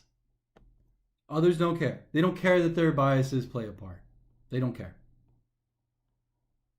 They frankly don't care. Try barely. Others barely don't care. That doesn't make any sense. So frankly does fit the best here. Always read the word back into the sentence. And they're just playing, I think that they're just playing around with different dictionary definitions of the word simple or simply. A modest existence, a simple existence. Or if a test was simple, it's easy.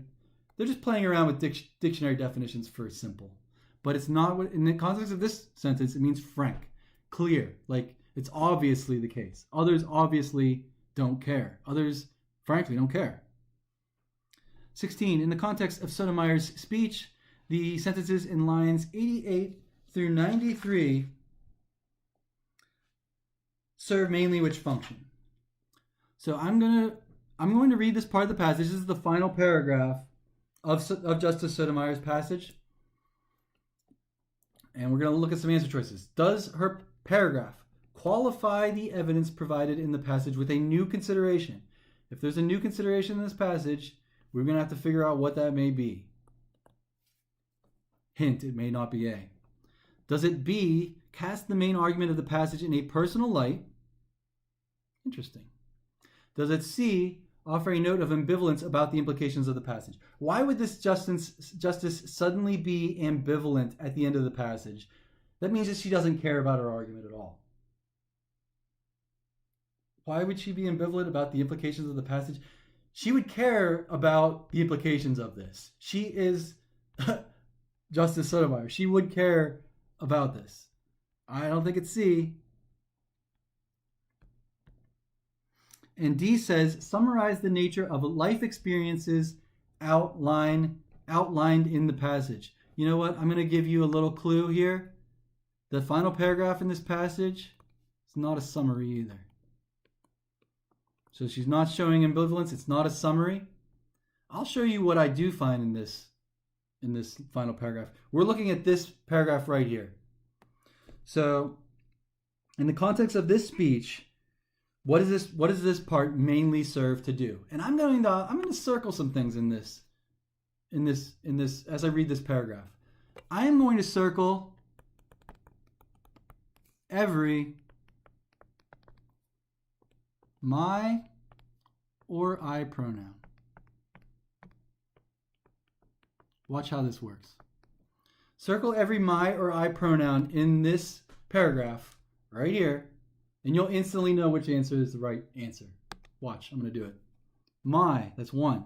Hope is that I will take the good from my experiences and extrapolate them further into areas with which I am unfamiliar. I simply do not know exactly what the difference will be in my judging. But I accept there will be some based on my gender and my Latina heritage. How many I or my pronouns do we have? 9 of them. Which indicates that the correct answer choice would be B. That speech casts the main argument of the passage in a personal light because of all of these personal pronouns, all of these I or my pronouns. 9 times in one paragraph. This you should have noticed. I wouldn't say that is a minor detail. In 2 sentences, she uses the word I or my 9 times. You should have noticed that. Just saying. All right, so that last one for 16 was B. I just counted the I pronouns. Let's look on 17. B. 17. Which choice best describes the relationship between the 2 passages? All right, so we have 2 passages. I'm going to quickly go back to them. Passage 1 is by Cedarbaum. Passage 2 is by Sotomayor. So we know that the author of passage 1, Cedarbaum, thinks that racial differences and gender differences should play no part in a judge's ability to judge. That's the general argument. That's the main argument of passage 1. The author of passage 2 thinks that perhaps gender differences and racial differences always play a part in law, whether or not we can ever figure out that it's happening, but that it may do a disservice to the people to avoid them entirely, to try to shun gender differences, or to try to not base your decision based sorry, I'm getting tongue tied here. To try to base your decision on law, but you are still capable of looking through the eyeglass that you are always wearing of a woman or a man, whoever you are, right? You can't eliminate that situation. We always have gender biases. Gender biases must always exist, perhaps. The author of passage 2 thinks we may be doing a disservice in pretending that these don't exist in the courtroom, and maybe they have a positive side. Maybe there's a positive aspect to there being some gender or racial bias based on who's there in the courtroom, which is a completely different argument. That's why these passages they're very different. Yeah. Okay. So I just wanted to just go back to just generalize what the two passages are talking about. So does passage 2 demonstrate the logical inconsistencies of the argument of passage 1? Does Sotomayor somehow play some perform some logical gymnastics to reveal that the author of 1 was completely wrong, her logic is completely flawed? No, that's not the relationship between the two passages. That's not what happens. Does passage 2 offer specific anecdotes that support the ideas in passage 1? Well, what's an anecdote? I know, and if you see this on the SAT and if you're unfamiliar with the word anecdote, that would be bad. An anecdote is just a personal story. A personal, maybe an amusing story, a funny story, an interesting story, some kind of personal story. Something that actually happened to you, or you claim that it did. That's what an anecdote is. I don't see any anecdotes in the second passage that supports the idea of passage. We know that the author of passage 2 does not support the ideas of the author of passage 1. She has her different ideas. It's not B. She doesn't offer anecdotes to support the other argument. Why would she support her opponent's argument? That makes no sense. Does passage 2, does Sotomayor respond directly to the claims put forth in passage 1? Yes. She responds by name. She responds directly to Cedarbaum. Right there. Right there. She directly, in her passage, Sotomayor directly references Cedarbaum. Cedarbaum. So there it is. That's the evidence for this question. That's why you know the passage 2 responds directly by name to the claims put forth in passage 1. Okay, good. Let's keep going. 18. How do the two passages differ in the attitudes of each author toward the perceived views of judges? So we just have to remember who remembers what. I'm just going to consider A briefly. Does Cedarbaum believe that personal views shape judicial decisions, whereas Sotomayor considers personal views to be less relevant to judicial decisions than other factors are? You know what answer choice A has it? Backwards. This is completely backwards of how the passages are. So Sotomayor believes that personal views may shape judicial decisions, not Cedarbaum. It's backwards. I'm crossing off A. What about the next one? Let's try B. Does Cedarbaum, in the passage 1, does Cedarbaum argue that judges must strive to overcome personal views? Absolutely. That is 100% the point of that passage. Does Sotomayor, in the second passage, suggest that does Sotomayor suggest in the second passage that personal views are a potentially helpful tool for judges? Yep. And I showed you line numbers for that too, if you missed it in the previous question. So 18 is B. Not too bad. That's exactly what the relationship between the two passages. And if you tried C or D, they would not show the correct relationships either. But I'm just going to keep moving along in the interest of time. So 19 says, based on passage 1, how would Cedarbaum likely comment on Sandra Day O'Connor's statement as reported in passage 2? So I'm going to read Sandra Day O'Connor's statement as represented in passage 2, and then we have to put ourselves in the position of Cedarbaum, put ourselves in the author of passage 1's shoes, and say to ourselves, okay, well, what would Cedarbaum say about Sandra Day O'Connor's statement. So I'm going to highlight the statement first, and then we'll talk about what Cedarbaum might say about it. I'm just trying to highlight it first, sorry. 62 through 64. Oh, it was too far, that's why. Here we go. Here it is. Justice. Here's what Sandra Day O'Connor says about it. Here's her opinion. Justice Sandra Day O'Connor has often been cited as saying that a wise old man and a wise old woman will reach the same conclusion in deciding cases. So that's showing that gender shouldn't play a role, right? If you're a good judge, if you're a wise judge, you'll have the same opinion as a man or a woman.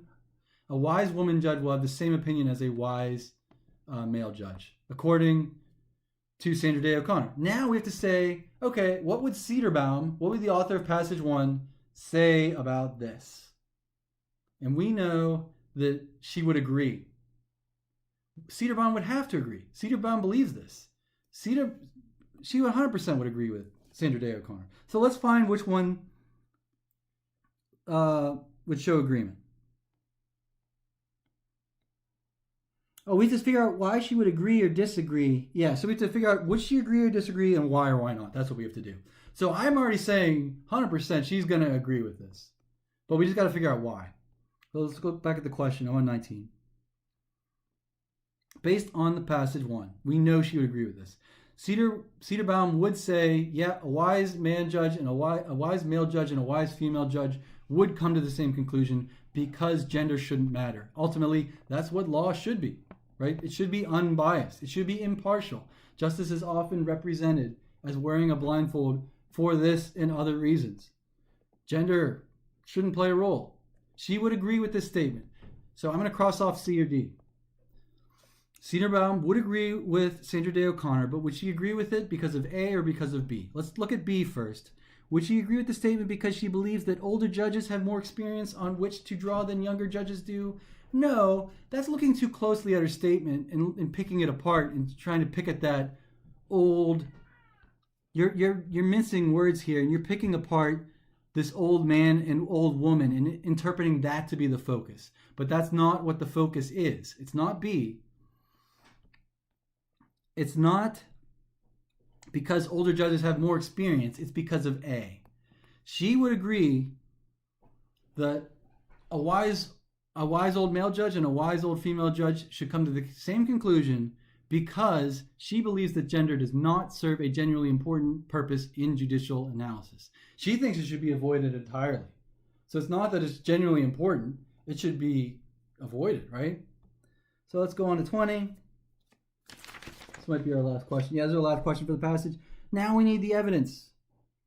We need the evidence for where would the author of the first passage show agreement with Sandra Day O'Connor's statement. And this happens in lines 26 through 30. I'm going to read these lines so you can see the agreement. 26 through 30.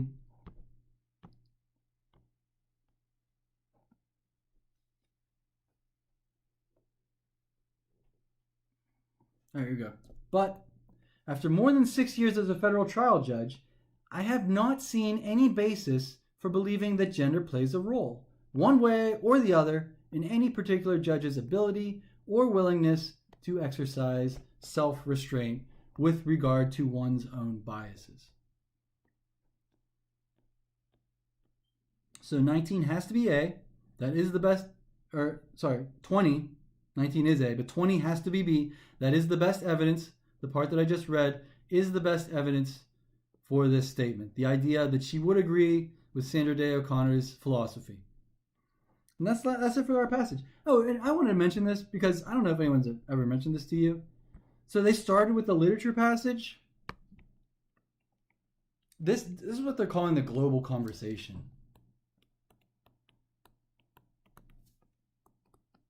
This is what the College Board just calls this. This passage, because it pertains to civics, history, or social studies.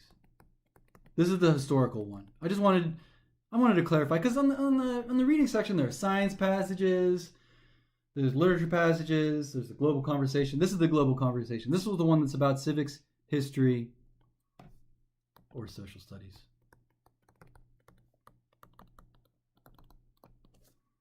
Global conversation. All right, so we finished that one. We're moving on to the next passage. Okay. So, now on to the next passage. I'm just going to read this little italicized part. I like reading these. Always read these. There's useful information in them. You should be reading these. All right. The passage this next passage is adapted from Kevin Leyland's Darwin's Unfinished Symphony: How Culture Made the Human Mind, published by Princeton University Press. Animal behavior researchers have defined teaching as behavior targeted only at a naive observer, and that helps the naive observer acquire a skill or knowledge at some cost to the teacher. So this passage is about meerkats, and we read this passage, and we learn a little bit about them. We learn about the meerkat helpers, and we learn about their offspring. I'm just going to summarize a little bit of this passage, just to even get my own head back into it, because it's been a little bit since I read it.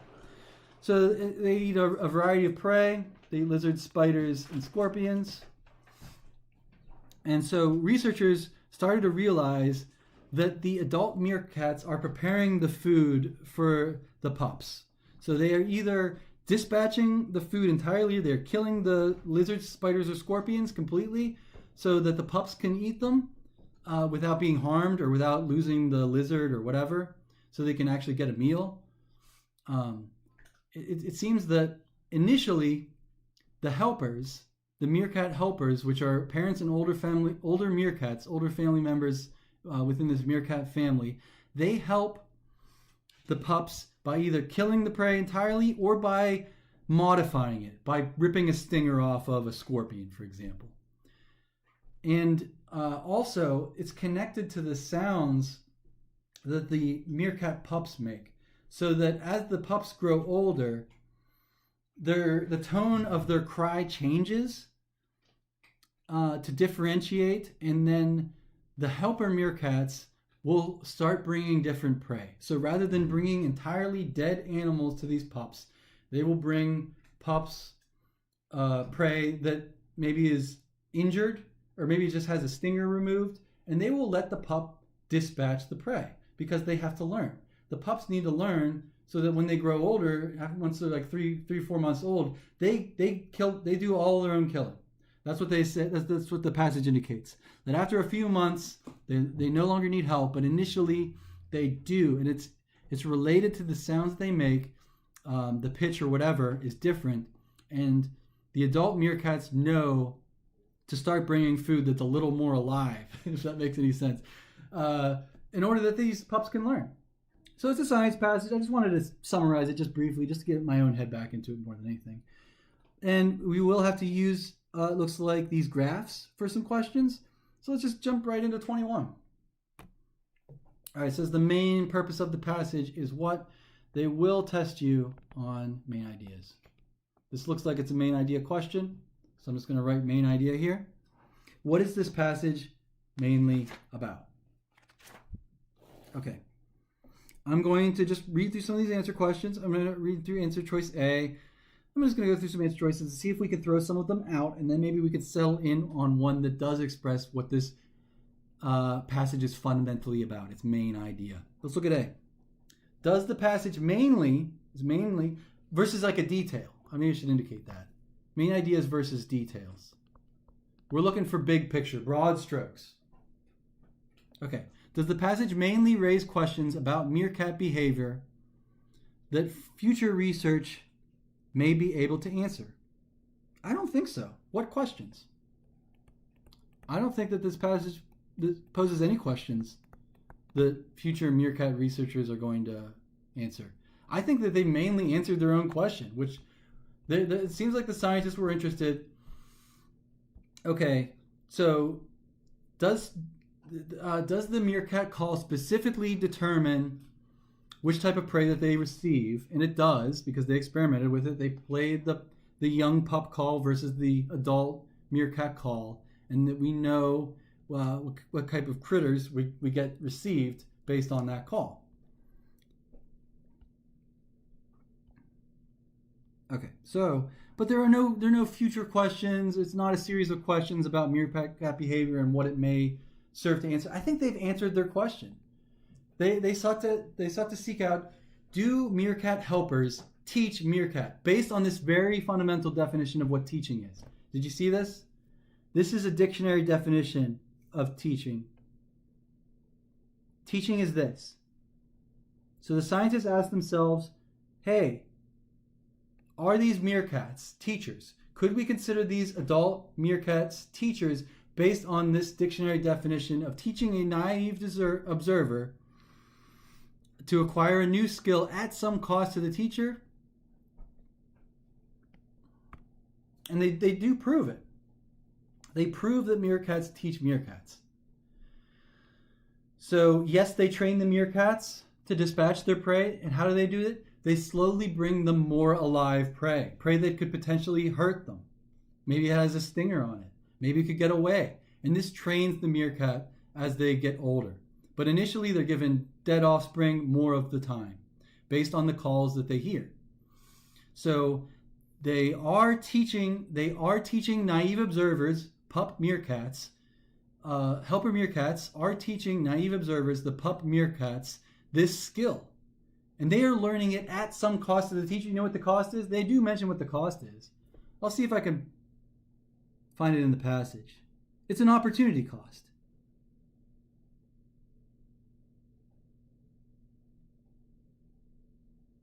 Here it is. Thornton and McAuliffe have demonstrated that meerkat helper's behavior was a genuine example of animal teaching. We know why they teach,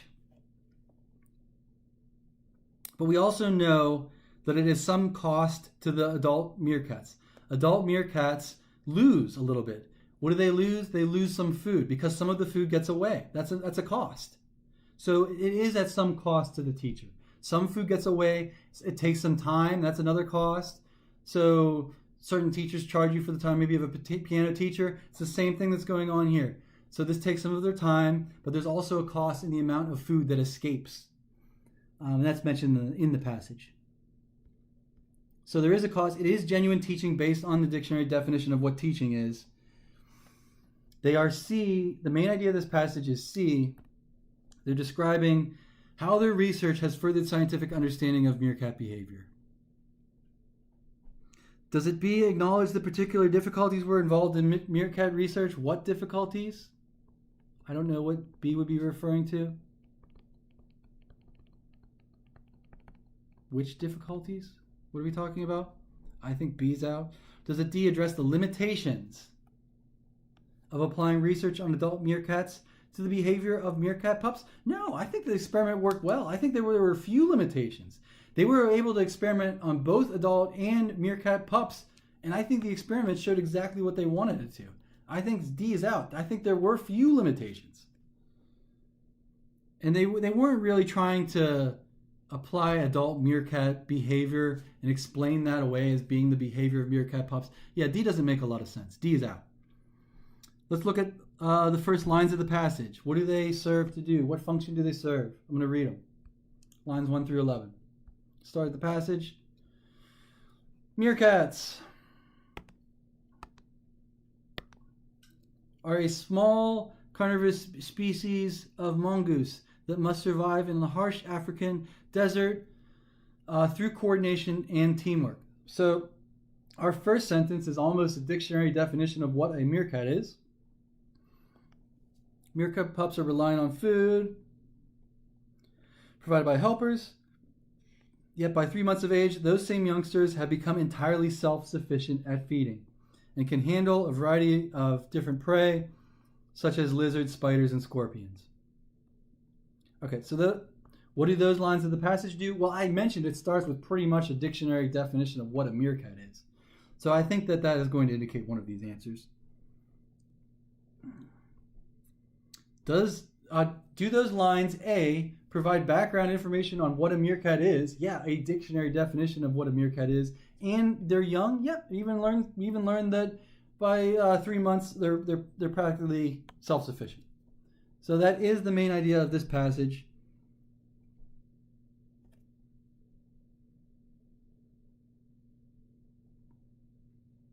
Oh, these were the I'm sorry. I made a mistake here. I think I read from the wrong passage here. This was what difficulties I wanted to know about. I don't think that there were many difficulties in their experiment. I think that this was a straightforward experiment.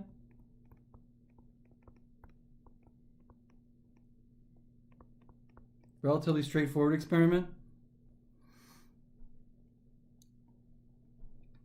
Does it give you an overview of the studies discussed in the rest of the passage? No, that doesn't happen in the first paragraph in those lines that I read. It wasn't an overview of the rest of the passage.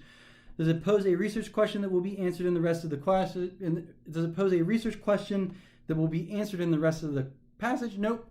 We know what those questions are later, such as how do they know to start bringing them more live young that could potentially hurt prey? Sorry.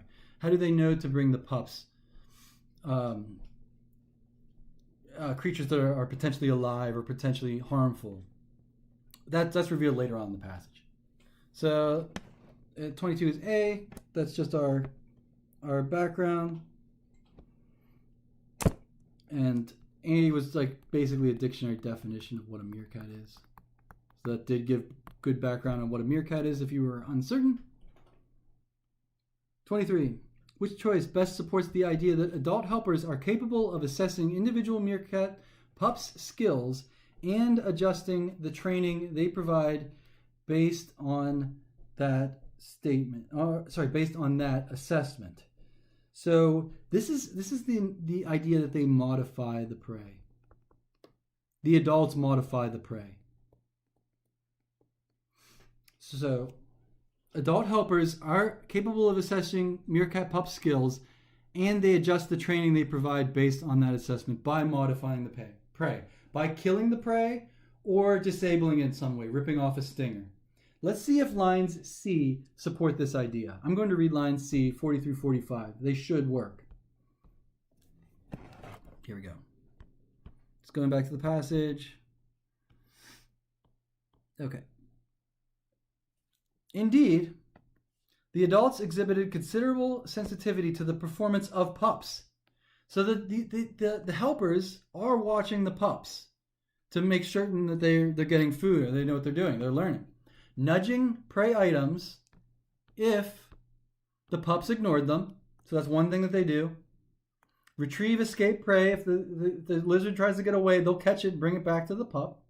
And modify the prey in some way by ripping off a stinger if they're struggling. So the helpers do monitor the pups, and that is perfect evidence that the helpers do assess the pups. They modify the prey by killing it or whatever. They watch the pups interact with the prey. Good. Let's go on to 24. As used in line 16, meets means what? So we are going to use our vocab strategy. We are going to read the words back in the sentence. Back in. Let's try it. Actually, maybe I'll read it as written first, and then we'll decide what would mean something most similar to the word meets. You know what? I'm gonna again. I just want to try to show you how the College Board writes these questions. They have dictionaries. Start looking for the dictionary definitions for meet. Do you see that if I meet you, I may have found you? A meeting could be finding someone. It may mean that. Or, well, let's see. What is the name of that railroad? Union Pacific. It meets another one. It joins it. So if you meet something, you could join it. Or maybe like a swap meet. Could be an encounter. There are many different dictionary definitions for meets. That's all I'm trying to cover here. So that's how the College Board writes this type of question. So I'm going to read the sentence. I'm going to read line 16, and then we're going to try reading the words back in. We're going to get 3 gibberish sentences, and we're going to get one sentence that makes perfect sense. Exactly. Let's read it as meets. Line 16. All right. Here we go. Cambridge University researchers Alex Thornton and Catherine McAuliffe set out to establish whether this process meets the definition of teaching. We have the definition of teaching. It's right here. Does it meet the definition of teaching? I'm telling you, these are important. You may not read those on the SAT. I would read these little blurbs they give you. This is information. That's the definition of what teaching is. Okay, so we just have to see. They set out to establish whether this meets the definition of teaching. So now I'm just going to sub in different words. I'm going to try finds instead of meets. Let me read the word finds in here and see if it makes any sense. If it's gibberish, I'm just going to cross it off. Thornton and McAuliffe set out to establish whether this process finds the definition of teaching. Finds it how? Makes no sense. Finds is out. Let's try joins. So is it this something meets something else, some boundary meets something else, something joins something else? Let's see.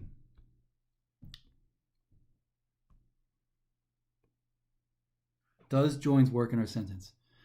Thornton and McAuliffe set out to establish whether this process joins the definition of teaching. That makes no sense. Joins is out. And it takes like 10 seconds. Read the words back into the sentence. And I don't think your teachers are telling you about this strategy, but it really, really works. Look how well it works. Let's try encounters. Thornton and McAuliffe set out to establish whether this process encounters the definition of teaching. That makes no sense. I'm going to cross it off. Well, it better be answer choice D because we have no other options. It better be fulfills. Meets, maybe meets if we picked up a dictionary. Perhaps if something is met, it's fulfilled. Let's find out. Okay. Thornton and McAuliffe set out to establish whether this process fulfills the definition of teaching. Bing, bing, bing, bing, right answer. We got it. Always read the words back in the sentence. It takes seconds, and you'll know which answer it is through context. Always read them back in the sentence. So definitely use that strategy. Let's look at 25. It's another vocab question. Guess what we're going to do? We're going to read it back in the sentence. Let's try reading it as it was written first, and then we may change it. Let's look at 54. All right, so in line 54, I am looking for the word promoted. Right here. Here's the sentence. Thornton and McAuliffe were also able to provide experimental evidence that the helper's behavior promoted skill acquisition. So it made it easier for the pups to acquire skills. The helper's behavior. Let's sub a different word in. Let's see if elevate. Let's try. I'm gonna try some other ones first. Let's try announced or recommended. I think this is actually kind of one of the trickier questions here. I'm gonna try C or D first. Let's try announced first. Thornton and McAuliffe were also able to provide experimental evidence that the helper's behavior announced skill acquisition. What? It announced it? I think that's the wrong answer. Makes no sense to me. If it makes sense to you, send me an email or something. I don't see it. Let's try recommended. Does promoted mean recommended? Yeah. Promoted. Let's see it. We're promoting the product. We're recommending it, promoting it, recommending it. Maybe. Let's see. These are just different dictionary definitions for the word to promote. I hope you realize that. That's how the College Board writes this question. Let's try recommended. Thornton and McAuliffe were also able to provide experimental evidence that the helper's behaviors recommended skill acquisition. I don't think that makes any sense. I'm crossing it off. That's the wrong answer. It's gibberish. All right, now is where it's getting tricky. But we already have it narrowed down to 2 answer choices, which is great. We have a 50-50 chance, even if we randomly guess at this point. We have it down to 50-50. So eliminate some answer choices. That's going to get you closer to the right answer. But I said that this was a difficult question. Let's consider fostered. Let's consider B. I'm going to read fostered in this sentence, and let's see if it makes sense. Here we go. Thornton and McAuliffe were also able to provide experimental evidence that the helper's behavior fostered skill acquisition. That is actually the right answer. So, to foster something, I'm going to write this down because it's, just to explain this, means to further the growth of. To foster is to further the growth of.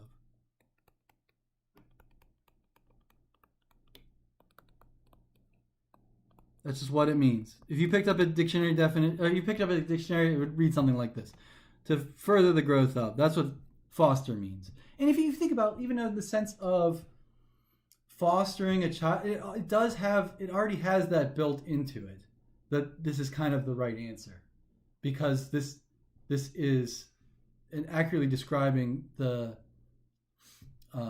function, the verb that we're talking about. But I'm going to read the further the growth of and see if it makes sense. Thornton and McAuliffe were also able to provide experimental evidence that the helper's behavior furthered the growth of skill acquisition. And that actually makes perfect sense. This is the one that I think is the hard, tricky answer, because I like to say that they pick near words. I think I came up with this term myself. I can't even really remember. They like to pick words that almost make sense in the context of the sentence, but not quite. And I think that's what this word elevated is. To elevate means to raise, usually physically.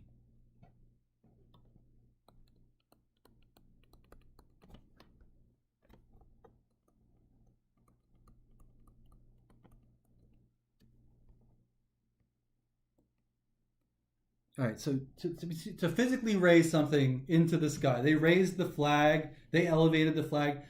That's usually what it means. Usually means to raise.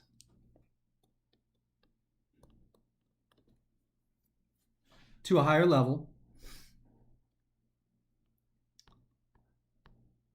Let's try it in the sentence. Thornton and McAuliffe were also able to provide experimental evidence that the helper's behavior elevated skill acquisition.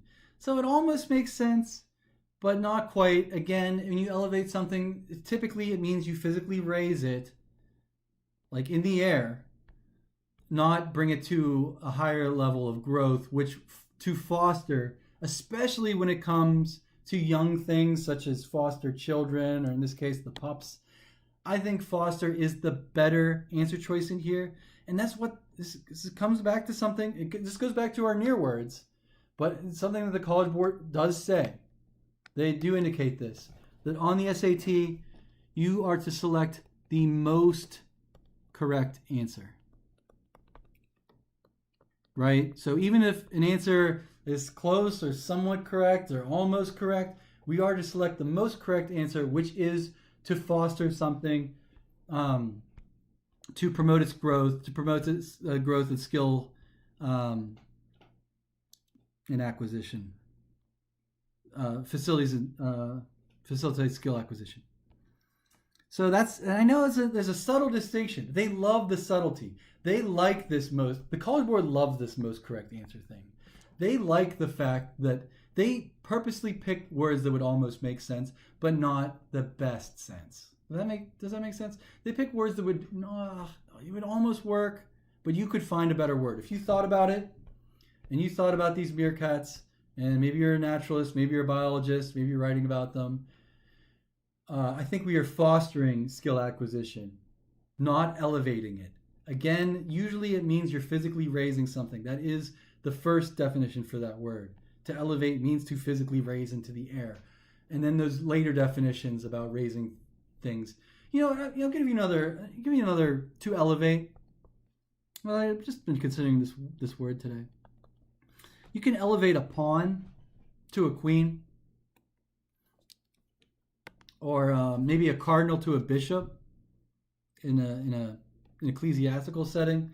So it can mean to promote to a higher position, but it just doesn't make any sense in the context of this. In this sentence, fostering makes much more sense than elevating, if that makes sense. They like the most correct answer. Maybe you think I'm nitpicking. Maybe you think the College Board's nitpicking. I think that this is actually kind of an unfair question. I will go as far as to say that if you miss 25, I just think that they're very sneaky at the College Board, and they like this most correct answer thing. They're not getting rid of that anytime soon. All right, let's look at 26. According to the passage, meerkat pups who played with living but harmless versions of meerkat's usual prey were what? I found this in the passage. They reveal what happens in line 54.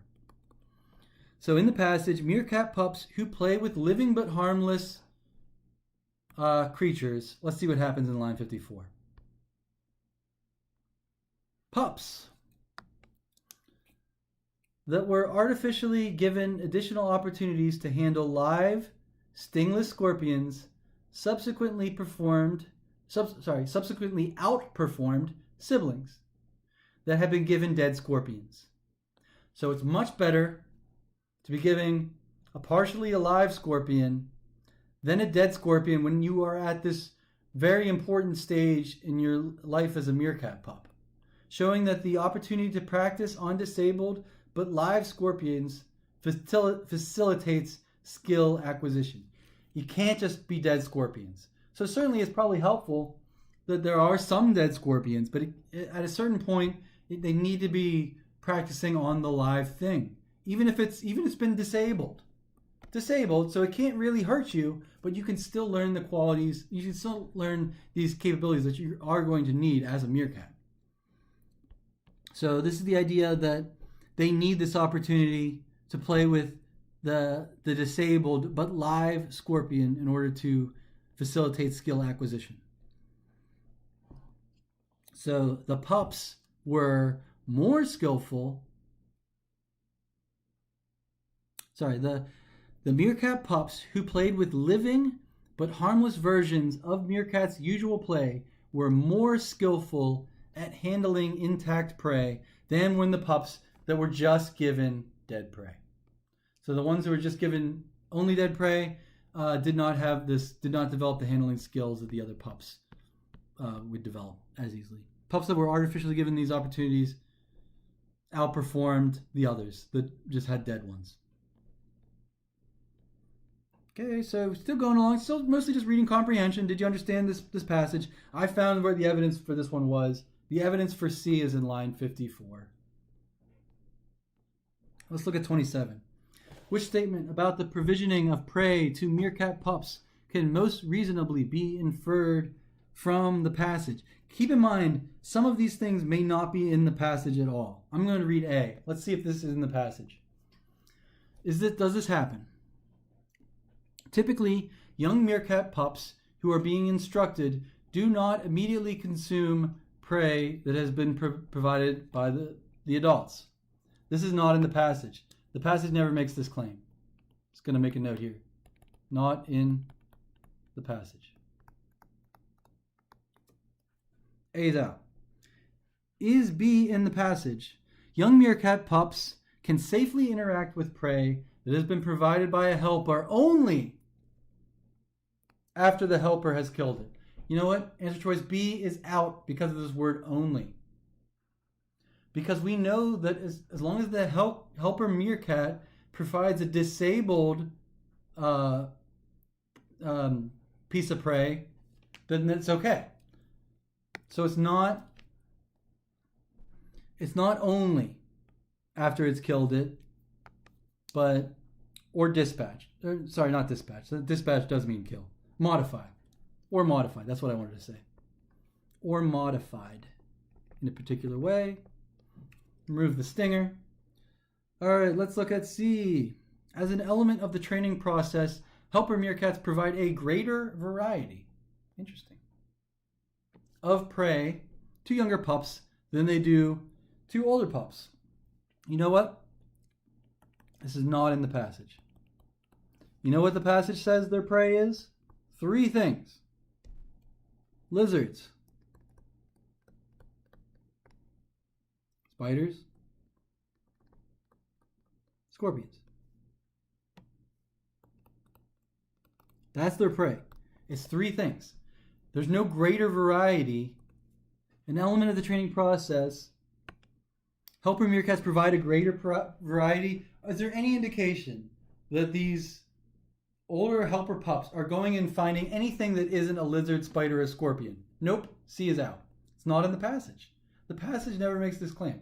The passage mentions what their food is, but that's it. They never mention that as part of the training process, the helper pups will go out and get a larger variety, and now they're going to get, what else is in the Sahara? I don't know. It's D. When pups are still learning, direct experience, playing with the prey, manipulating the prey takes precedence over direct experience with acquiring prey. We know that it's more important that they learn these vital skills of how to kill their food. That's more important than them acquiring it. Acquiring comes later. And we know this because of the helper meerkats. And now we have to find the evidence. Well, let's find some evidence. Let's find some evidence that show I think this is what we're looking for. I'm paraphrasing, but I think this is what the passage pretty much says. The pups rarely find prey themselves. This is in the passage. I'm going to find it. This is the evidence that we needed for the previous question. I'm paraphrasing from the passage, but the passage does say that pups rarely find prey themselves. Let me see if I could find a line number. I think this occurs in D, 62 through 67. Let's see if lines 62 through 67 show that the pups rarely find prey at all.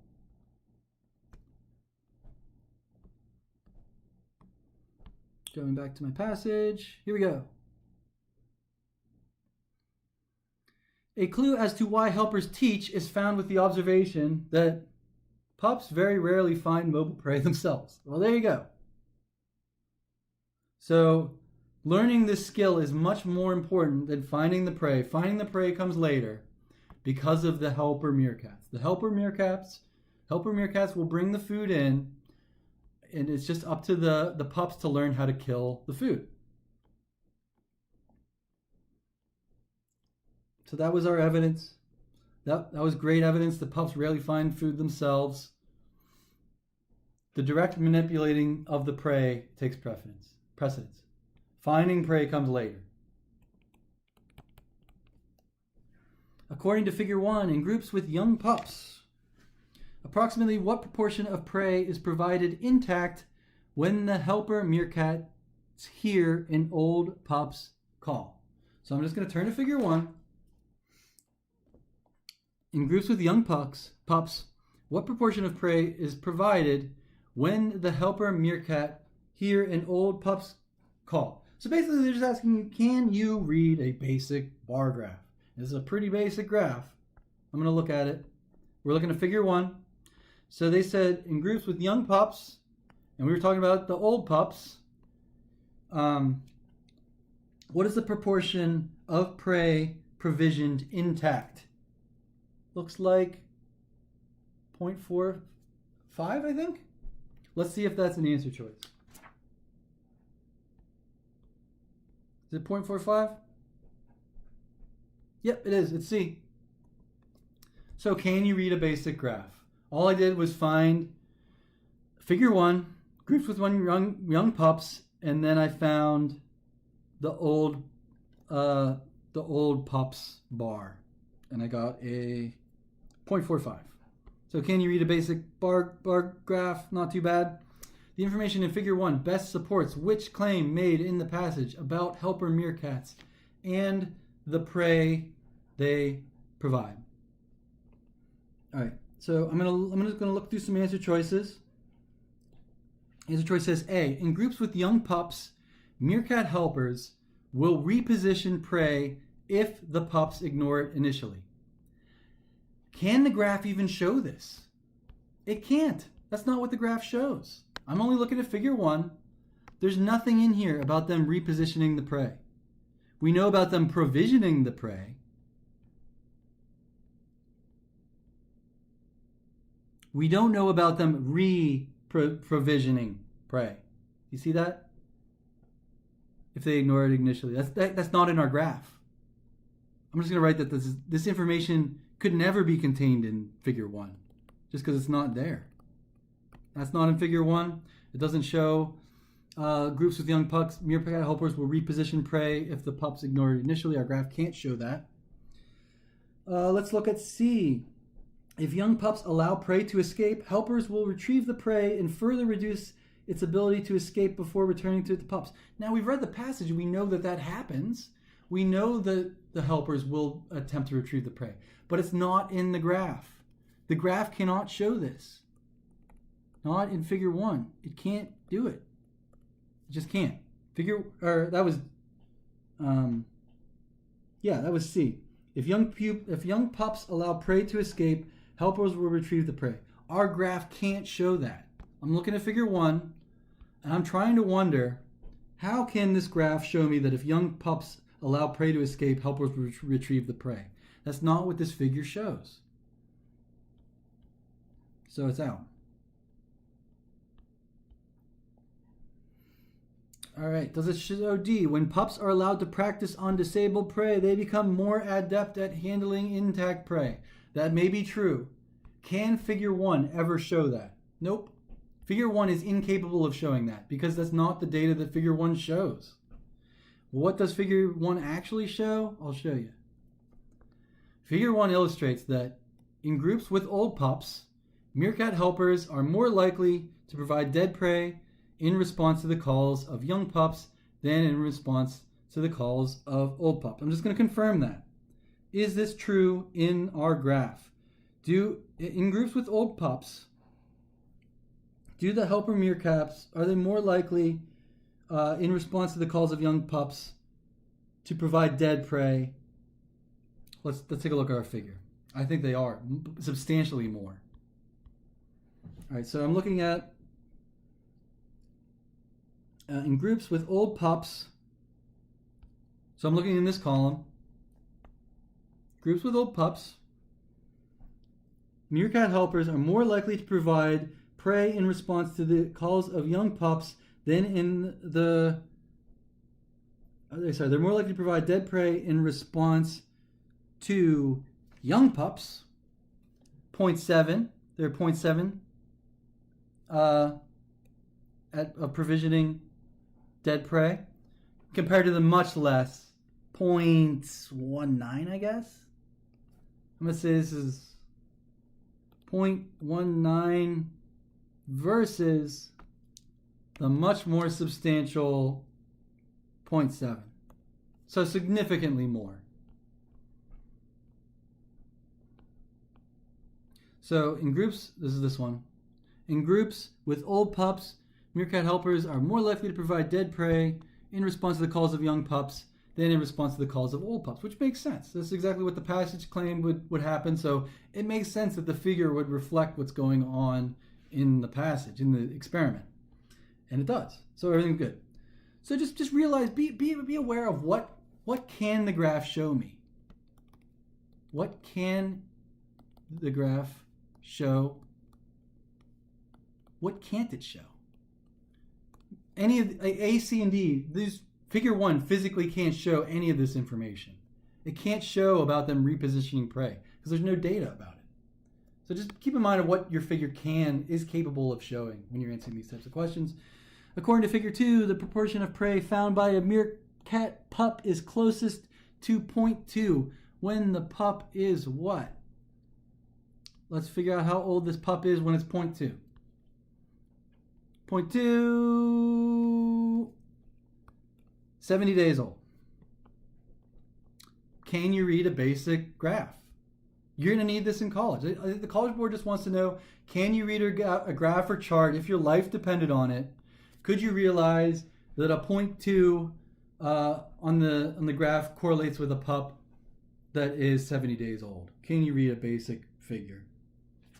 All right, that was our meerkat passage. We are on to the next one. Kind of an interesting little science passage. Just a couple more passages here for our reading section, and then we'll be on to the writing. This passage and accompanying graph are adapted from What History Says About Inequality in Technology. Always read these blurbs. They contain useful information. All right, so I'm just going to quickly skim this and see what I recall from this. As more of the economy becomes automated, doomsayers worry about the gap between the haves and the have-nots. I remember this passage. Yeah. So history shows that this may not be the case. So I'm just going to summarize some of this passage as I remember it, because I think that was useful. I did that in one of the other passages. I think I should be just doing that in general. So we have an experiment. It says Gregory Clark, an economist at the University of California, Davis, has put together a comprehensive data set of English wages that stretches back to the 13th century. So this passage I actually found pretty fascinating, because we have data that goes back all the way to the 1200s, and they're comparing it to modern data. So this is kind of a cool experiment, because you can see the plague in there. You can see all sorts of interesting occurrences in this data. So Mr. Clark notes that in the past, the skilled wage premium is defined as the difference in wages expressed as a ratio between craftsmen, such as carpenters and masons, and unskilled laborers. So we have unskilled labor versus skilled labor. And the ratio has stayed fairly stable, save for 2 sharp declines over time. And we can see this in the graph too, because they have that ratio graphed as one of the axes. And it's related to interest rates. I want to touch on this before we get into some questions, because that's the important thing you have to consider. So as interest rates are falling, skilled labor is declining. So interest rates are high, meaning that taking on life is short in medieval England, and interest rates were high, meaning that taking on a 7-year apprenticeship needed to become a craftsman became a heavy opportunity cost. But over time, interest rates started falling from 10% in 1290 to 7.5% in 1340. So interest rates, they continue to fall even through the Black Death over time. And then we see the ratio between the wages that the skilled craftsmen earn and the ratio between the unskilled craftsmen, the sharp disparity declines over time because of these declining interest rates. So I wanted to mention that's kind of going on. Data from Jan Luiten van Zonden of Utrecht shows similar patterns in Belgium, France, and the Netherlands. Interesting. All right, so that was a big decline. We have a second big decline in skilled wage after the Industrial Revolution. So we have our second. So that was our first big drop that they mentioned. And then here's our second big drop. Those are those 2 strong declines they were talking about, I think. Save for 2 sharp declines, right there. Yeah. So those are our 2 sharp declines. If you look at the data, you can see it represented graphically here. We're going to probably need that for a question. Or you can compare it to the data as represented in the passage. Both will make sense. It's the same data. Okay.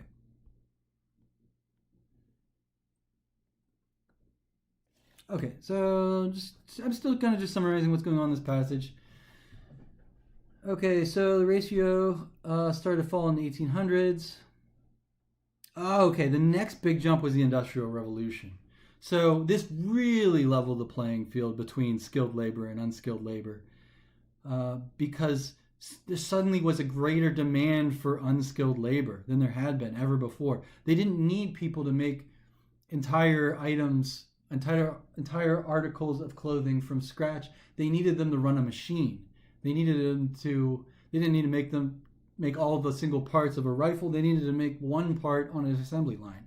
So they needed unskilled laborers, not skilled gunsmiths or skilled metalsmiths or whatever. They needed, suddenly the Industrial Revolution means you need unskilled labor in a large degree. So the ratio of craftsman wages to laborers' wages started to fall in the early 1800s and did not recover until 1960. So that was and that's all the Industrial Revolution. So they just keep falling. Our ratio is falling between skilled and unskilled labor because of this relationship. And then we have finally some, later on in the passage, even using a different inequality measure leads to some different results, but still seems conclusive. What distinguishes the advance of the computer? Okay, now they finally compare it to AI. They say, well, what about artificial intelligence and what about modern workers? And that's just sort of the end of the passage. I just wanted to give a brief summary before I jump too into this, because many of you, I don't know, the October SAT was a while ago when you did this, and it's probably not fresh in your head. That's what I'm trying to say. So that's why I just wanted to quickly summarize this for myself, for my own benefit as well as yours. Over the course of the passage, the main focus shifts from blank to blank. So does it shift from a criticism of current methods of measuring income inequality to a suggestion of a better approach? That's not in the passage. Nope. A's out. That's not the form that this passage takes on. What about B? Is the main, and they're testing you on main ideas, again, versus details. This is a main idea question.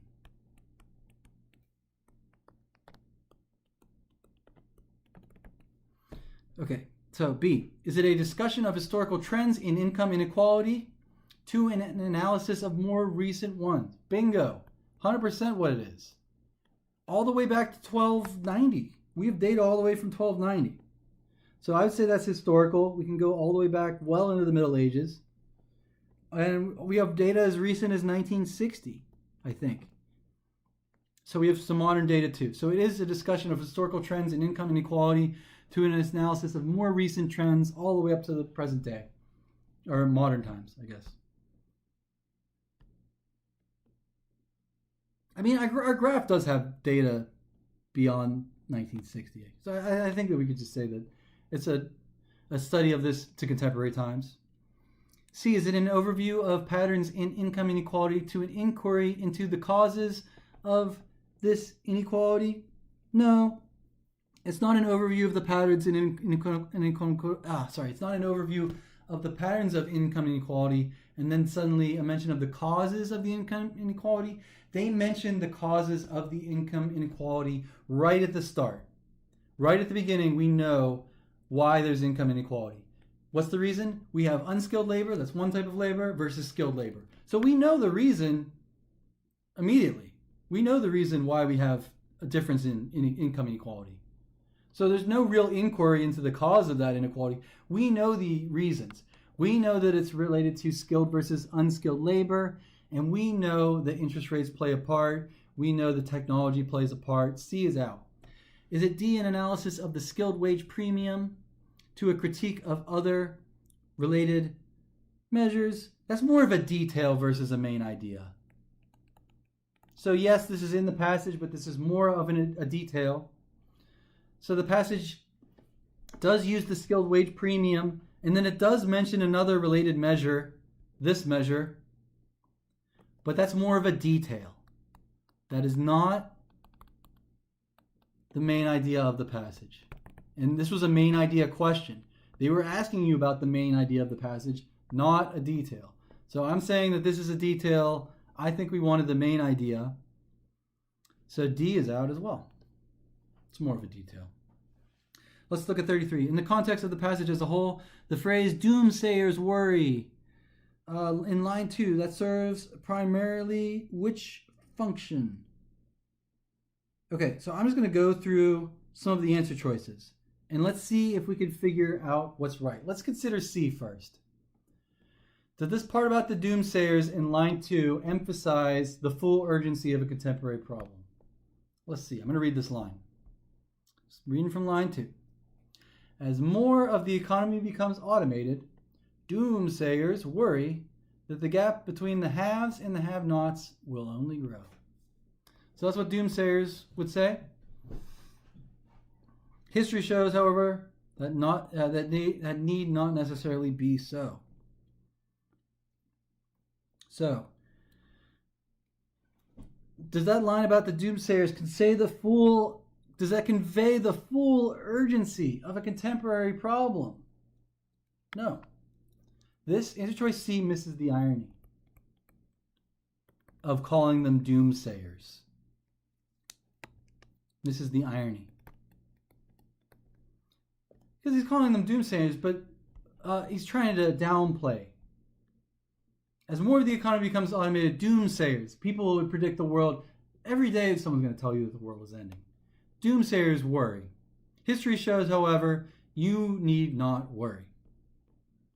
So the passage is not trying to convey the urgency of this. The passage is trying to have you discount the urgency. The passage is trying to tell you that, look, this has changed over time for reasons, and those doomsayers, those people who would, those saying that the world is ending or whatever, they're incorrect, right? C misses that idea. C says that the doomsayers are right. Hopefully you realize that. You're missing the irony in calling them doomsayers. It's meant to be a little bit of a jab at them. See that? A little bit of an attack. Misses the irony completely. C does. All right, so what else did I want to say about this one? So I'm just going to get rid of some other answer choices. I did want to get rid of C because C, like, you're assuming that the doomsayers are right or something and missing this urgency. That's really incorrect. What about B? Does it associate the author with a specific school of economic thought? No. That would be saying that the author is a doomsayer. You realize that? Or is the author, does this part of the passage indicate that the author is one of these doomsayers? No. It's not in the passage. This part of the passage does not indicate that our author is on a particular pro or con side of an argument. It doesn't. Does it suggest the biases of a group of researchers? No. It's meant to chide them. It's meant to deride them as doomsayers. It's meant to emphasize that it's overly negative. There's irony here in calling them doomsayers. Hopefully you realize it's overly negative. People are spelling doom. I think we'll be fine. Right? That's what the author's saying, sort of. All right, 34. Now we need some evidence. We need some evidence for the idea that Clark's findings discussed in the second paragraph, lines 5 through 16, were part of a more widespread phenomenon. So first I'm going to highlight 5 through 16. Let's maybe highlight this paragraph here. All right, so rise in skilled workers is a rare historical phenomenon. Typically, this is not the case. Mr. Clark notes that in the past, the skilled wage premium defined as, well, we know its definition, such as, basically the premium, the skilled wage premium has been fairly stable, except for 2 sharp declines. So that's what Mr. Clark is saying in these lines. Now, I'm looking for evidence that this is a widespread phenomenon. Widespread means worldwide. Worldwide means Belgium, France, and Netherlands. This is the part we were looking for. This is our evidence. Our evidence is found in lines 29 through 32. This shows that it's a worldwide problem. I'm going to read it. The increased supply of skilled labor relative to unskilled workers drove down the wage premium. Data from Jan Luiten van Zanden of Utrecht University shows similar patterns in Belgium, France, and the Netherlands. So it is a widespread, that's this word, or worldwide, whatever word you're looking for. Worldwide phenomenon, particularly Belgium, France, and the Netherlands, which was B. So that indicates that it is a widespread phenomenon. Let's look at 35. Based on the passage, it can be reasonably concluded that there is a strong relationship between fluctuations in the skilled wage premium and which other fluctuations?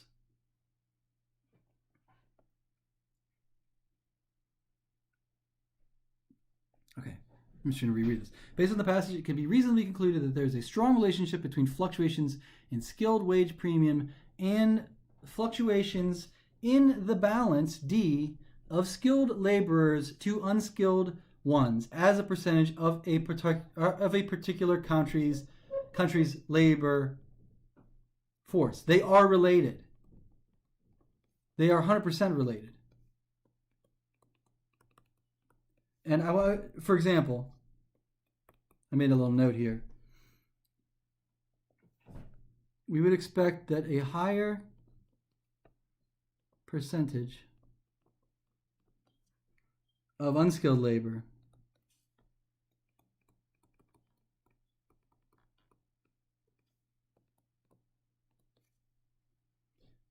will lower the price of skilled labor.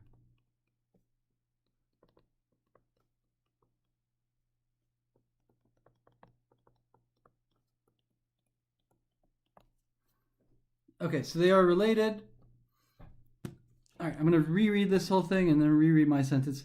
So it can be inferred that there's a strong relationship between fluctuations in the skilled wage premium and fluctuations in the balance of skilled laborers to unskilled ones, because that's what it's measuring. That's what it measures. That's literally what it measures. It measures the difference between skilled labor to unskilled labor as expressed as a mathematical ratio. So it has to be D. The balance of skilled fluctuations in the skilled wage premium are going to be related to the balance of skilled workers to unskilled workers as a percentage of a particular country's labor force. That's what they're measuring. That's what this metric measures. All right, I kind of wrote all over my vocab question. I'm going to erase this.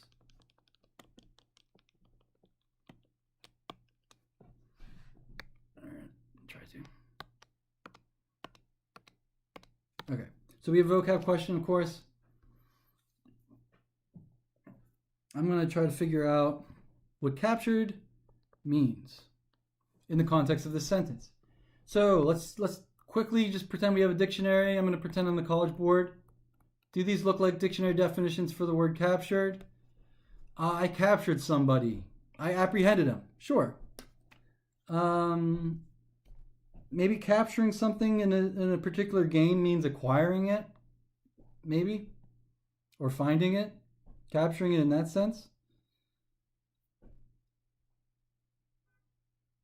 Captured can even mean confined to a particular area. Yeah, these are all dictionary definitions. These are just different dictionary definitions for the word to capture. I'm going to try confined. I'm just going to keep reading line 51 till it makes sense. Let's start with captured, and then we'll sub some words in. You can always read the words back in the sentence. It's not cheating. It's a very, very helpful way to solve this type of question. Here's captured.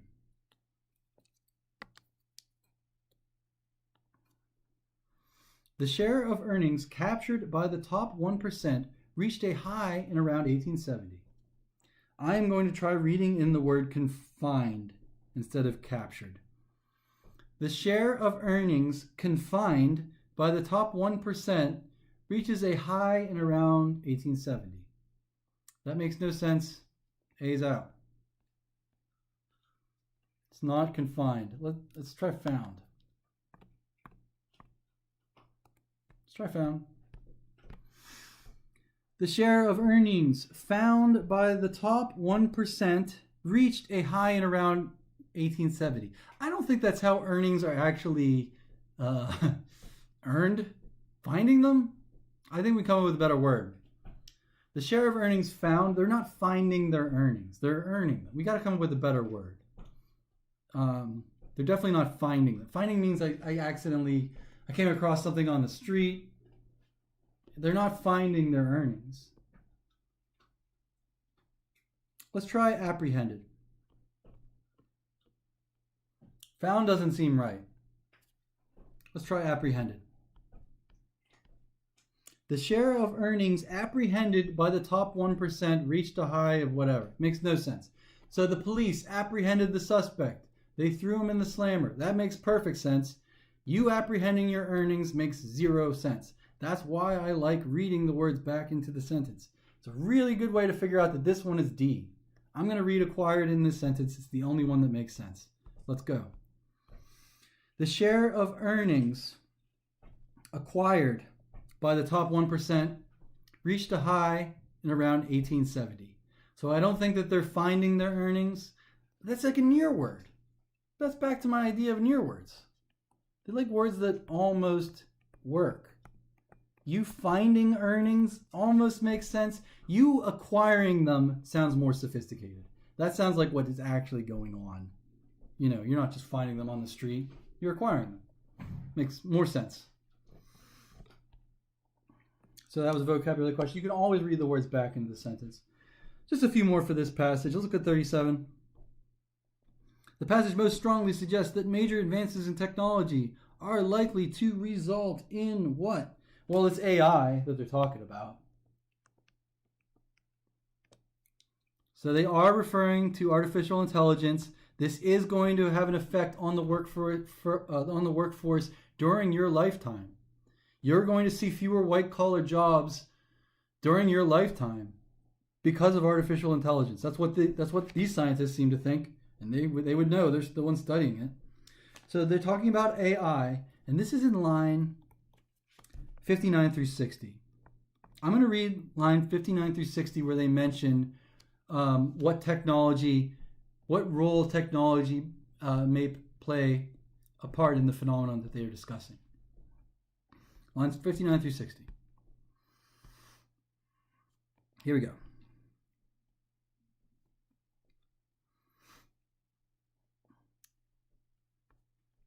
So far, university degrees have been a reliable proxy for skill.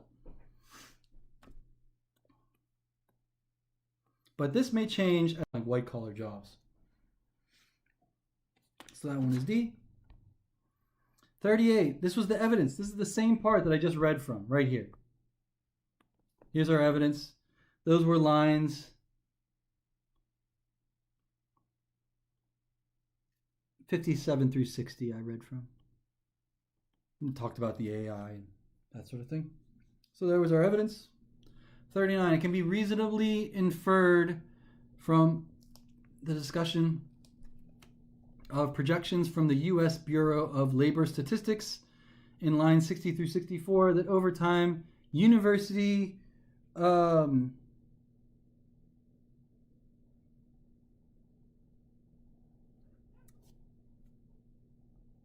Okay, yeah, sorry. Let me reread that question.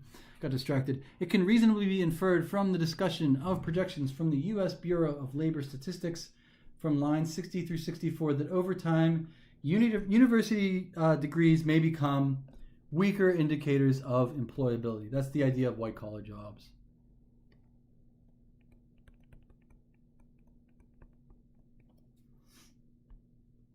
'60 through 64. Yeah, this is right here. Going to read from the passage. Projections from that bureau show that 4 of the 5 fastest growing occupations in the country involve no college degree at all. Personal care. So the fastest growing new employment positions don't require a college degree. That might be an indicator of a weaker employability for those who are college educated. 40. In which of the years listed in the graph was the craftsman wage greatest relative to the laborer wage? So I'm just going to look at my graph. We're just looking for where it's highest. We are literally looking for where it's highest, right here. That's what we want. Because our y-axis is that metric. So it's the craftsman wage relative to laborer wage with laborer age at 100%. So the highest time it was different. Went all the way to 200% right there before the Black Death. That was year 1300. Can you read a basic graph? That's all the college board wants to know. It's not too bad. So that happened in year 1300. All the way up to 200% there. And that was answer choice A. That one. A couple more. According to the graph, the interval in which the craftsman wage remained within the narrowest range of values relative to the laborer wage was when? So we are looking for the least amount of change for the craftsman wage relative to the laborer wage. So we're looking for the point on our graph where it is most stable. So they said from 1200 to 13, that's answer choice A. That's an option. We know it's doing this. We know it's shot up a lot. You see that? Boom. So that's not relatively stable. That's a sharp increase. A is out. B was between, so that was our first interval, 13 to 300. That was this interval. That one's out. Next interval they wanted to ask us about was 1300 through 1400. So we see a huge change again. So we do see a change in that rate, the rate of skilled labor relative to unskilled labor within that range. Let's look at the right interval, which is 1500 through 1600. Look at this interval. Oop. Help if I could draw a straight line, right? Try to do my best.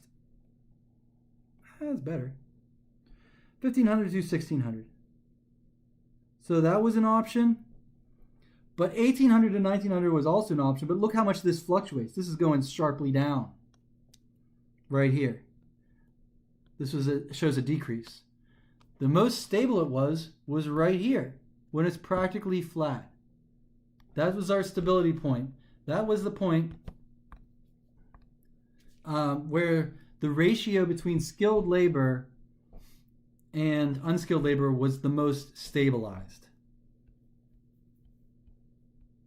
So according to the graph, the interval in which the craftsman wage remained within the narrowest range of values relative to the laborer wage was within that range I mentioned, 1500 through 1600. Based on Clark's findings, as described in the third paragraph, lines 17 through 32, what is the most likely explanation for the data for 1200 through 1300 shown in the graph? Well, we know that there's a change here. So we're looking at this first bit again. We're looking at this interval again. What is this sharp increase in skilled labor from 1200 to 300? That's what we're trying to figure out. Could that have to do with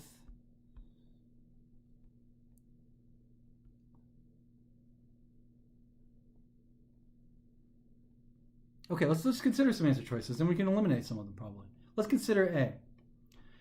Did life expectancy rise on this interval? Do we have any reason to think that life expectancy rose in medieval times from 1200 to 1300 just before the Black Death? No. I hate to burst your bubble, but life expectancy was short. Someone said that life is cruel, Brutus, and short, but life was really short for them. I don't think that the passage explains what happens too. It's not that the life expectancy rose. That's not what happened. The life expectancy just didn't magically rise so more workers suddenly became apprentices. We know that it was difficult to become an apprentice because there's an opportunity cost involved. It's expensive to become an apprentice, and lives were short at the time. But it's not A. Life expectancy didn't suddenly rise. There's no indication of that in the graph or the data or anything. But the passage, based on the passage, we do know what was happening. And that was interest rates were fluctuating. This is what the passage indicates was actually happening. It's interest rates. Interest rates are driving this. As interest rates are going down, there are fewer skilled workers. Interest rates rose in this period of time. The passage indicates that interest rates rose during this period of time. Let's look at this. Interest rates, they don't start falling till later, right? And then they continue to fall, but they're still high. They're initially high. We can infer that they rose here, and then they dropped. The dropping comes later. Here's the interest rates dropping, going down over time. But here initially, we can infer that interest rates were high, and going higher. We know that this isn't life expectancy. The passage indicates that it's interest rates. They tell us it's interest rates. Interest rates. Further, all the way down to 5%. We know that this is what's going on. It's the interest rates. It's not suddenly there's more people magically. In the 1200s, there's just a sudden boon in population. Makes no sense. Okay, so I went too far. Yeah, the interest rates rose. That was the main thing that went on. They did not indicate that cities were growing at a rapid rate, which resulted in projects that increase in demand. New inventions were automating complex tests. Not yet. Not in 1200. The inventions come later. The looms, the automobile, all of that came later. AI, later. Those innovations come later. So this one was B. Interest rates are driving this. Historically, at 1200. From 1200 to 300, this is the only one that makes sense based on the passage, because we know that's what's driving this. All right, so that's another one. Here's our last one. Yeah, here's our last reading passage.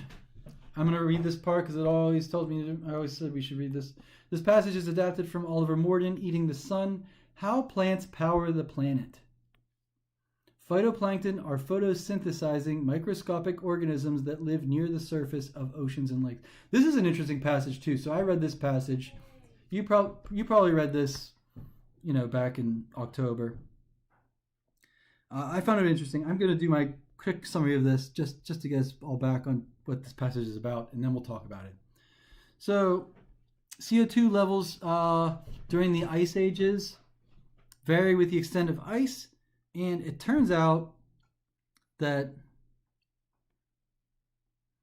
nitrate and phosphate may be present, but there's no phytoplankton where we would expect phytoplankton to be. So this oceanographer, Håkan Hosberg Gran, suggested that the phytoplankton were absent because there wasn't enough iron to support them. So the phytoplankton need nitrates, they need phosphates, but they also need iron. So that's this one theory that this particular oceanographer seemed to think that they were lacking iron, and that was causing them not to form, and that's why the phytoplankton were absent. And they do prove this ultimately. I think different scientists prove this ultimately. I think this, let's keep going. All right, so, okay, but here's an important detail. The levels of iron are low, and ocean research ships are made of iron, so it can be difficult to measure the concentrations of iron in the ocean. So it's hard to even have this experiment. How do you measure the amount of iron in the ocean? It's a difficult experiment. And what happens when the ship that you're measuring the iron concentration on is suddenly messing with your instruments? That would be a problem. So we learned how they fixed that later on, and we learned that the iron really was the issue, and we even learned that dust blows off of continents, bringing iron with it, and creating ice ages. Or not creating ice ages, creating the phytoplankton that we see in ice ages, because the chlorophyll can exist because it suddenly has everything it needs. It's nitrates, phosphates, and finally the missing ingredient, the iron. So they finally performed this experiment, and they were able to test it with iron filings, dumping iron filings into the ocean. They were able to produce the phytoplankton that they wanted to produce. So it turns out that this is probably what was going on. All right, so that was my little summary. And now we can just do this last passage. Here's a main idea question. They like main ideas versus details. Starting with the main idea question. The primary purpose of this passage is what? Does it A, consider competing explanations for a natural phenomenon? Well, we have a natural phenomenon. The only problem with answer choice A is that we do not have competing explanations for it. We have one explanation for it. And it's the thing they experimented, and they were right. The iron filings could produce these phytoplankton blooms. So there's no competing theories of what's going on. We figured out why. It's this word competing that is throwing A off. So hopefully you realize that there's one explanation for what's happening in this passage. And the scientists were right. They were correct, which is cool. It's cool when that happens. Nice when it works out. All right, what about C? Does it describe how a theory has been refined in light of unexpected observations? Again, we got expected observations.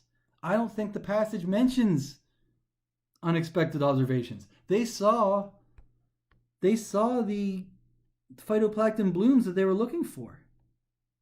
They were able to make this work in New Zealand. And a less controlled experiment in the North Pacific. Oh yeah, China as well. We talk about China. Right? I think we're going to have to talk about China for next question. Yeah, so we don't have unexpected things going on. This passage is pretty much set up as this is what we expected, and then we performed the experiment finally, and yeah, we were right. So for 43, let's even look at D. Consider D. Are we proposing a hypothesis that would resolve an ongoing scientific controversy? Again, I don't think there's a controversy. What controversy? The scientists seem to indicate they were pretty sure that they were right. They just instruments weren't sense enough to actually measure this type of experiment. It's not D, it's B. The main point of this whole passage is to discuss the progression of evidence that addresses a long-standing scientific issue. And they prove their point. They prove what they thought would happen by throwing the iron into the ocean. They were able to recreate these blooms. Yeah, there's no controversy. Yeah, and just think about these charged words. Hopefully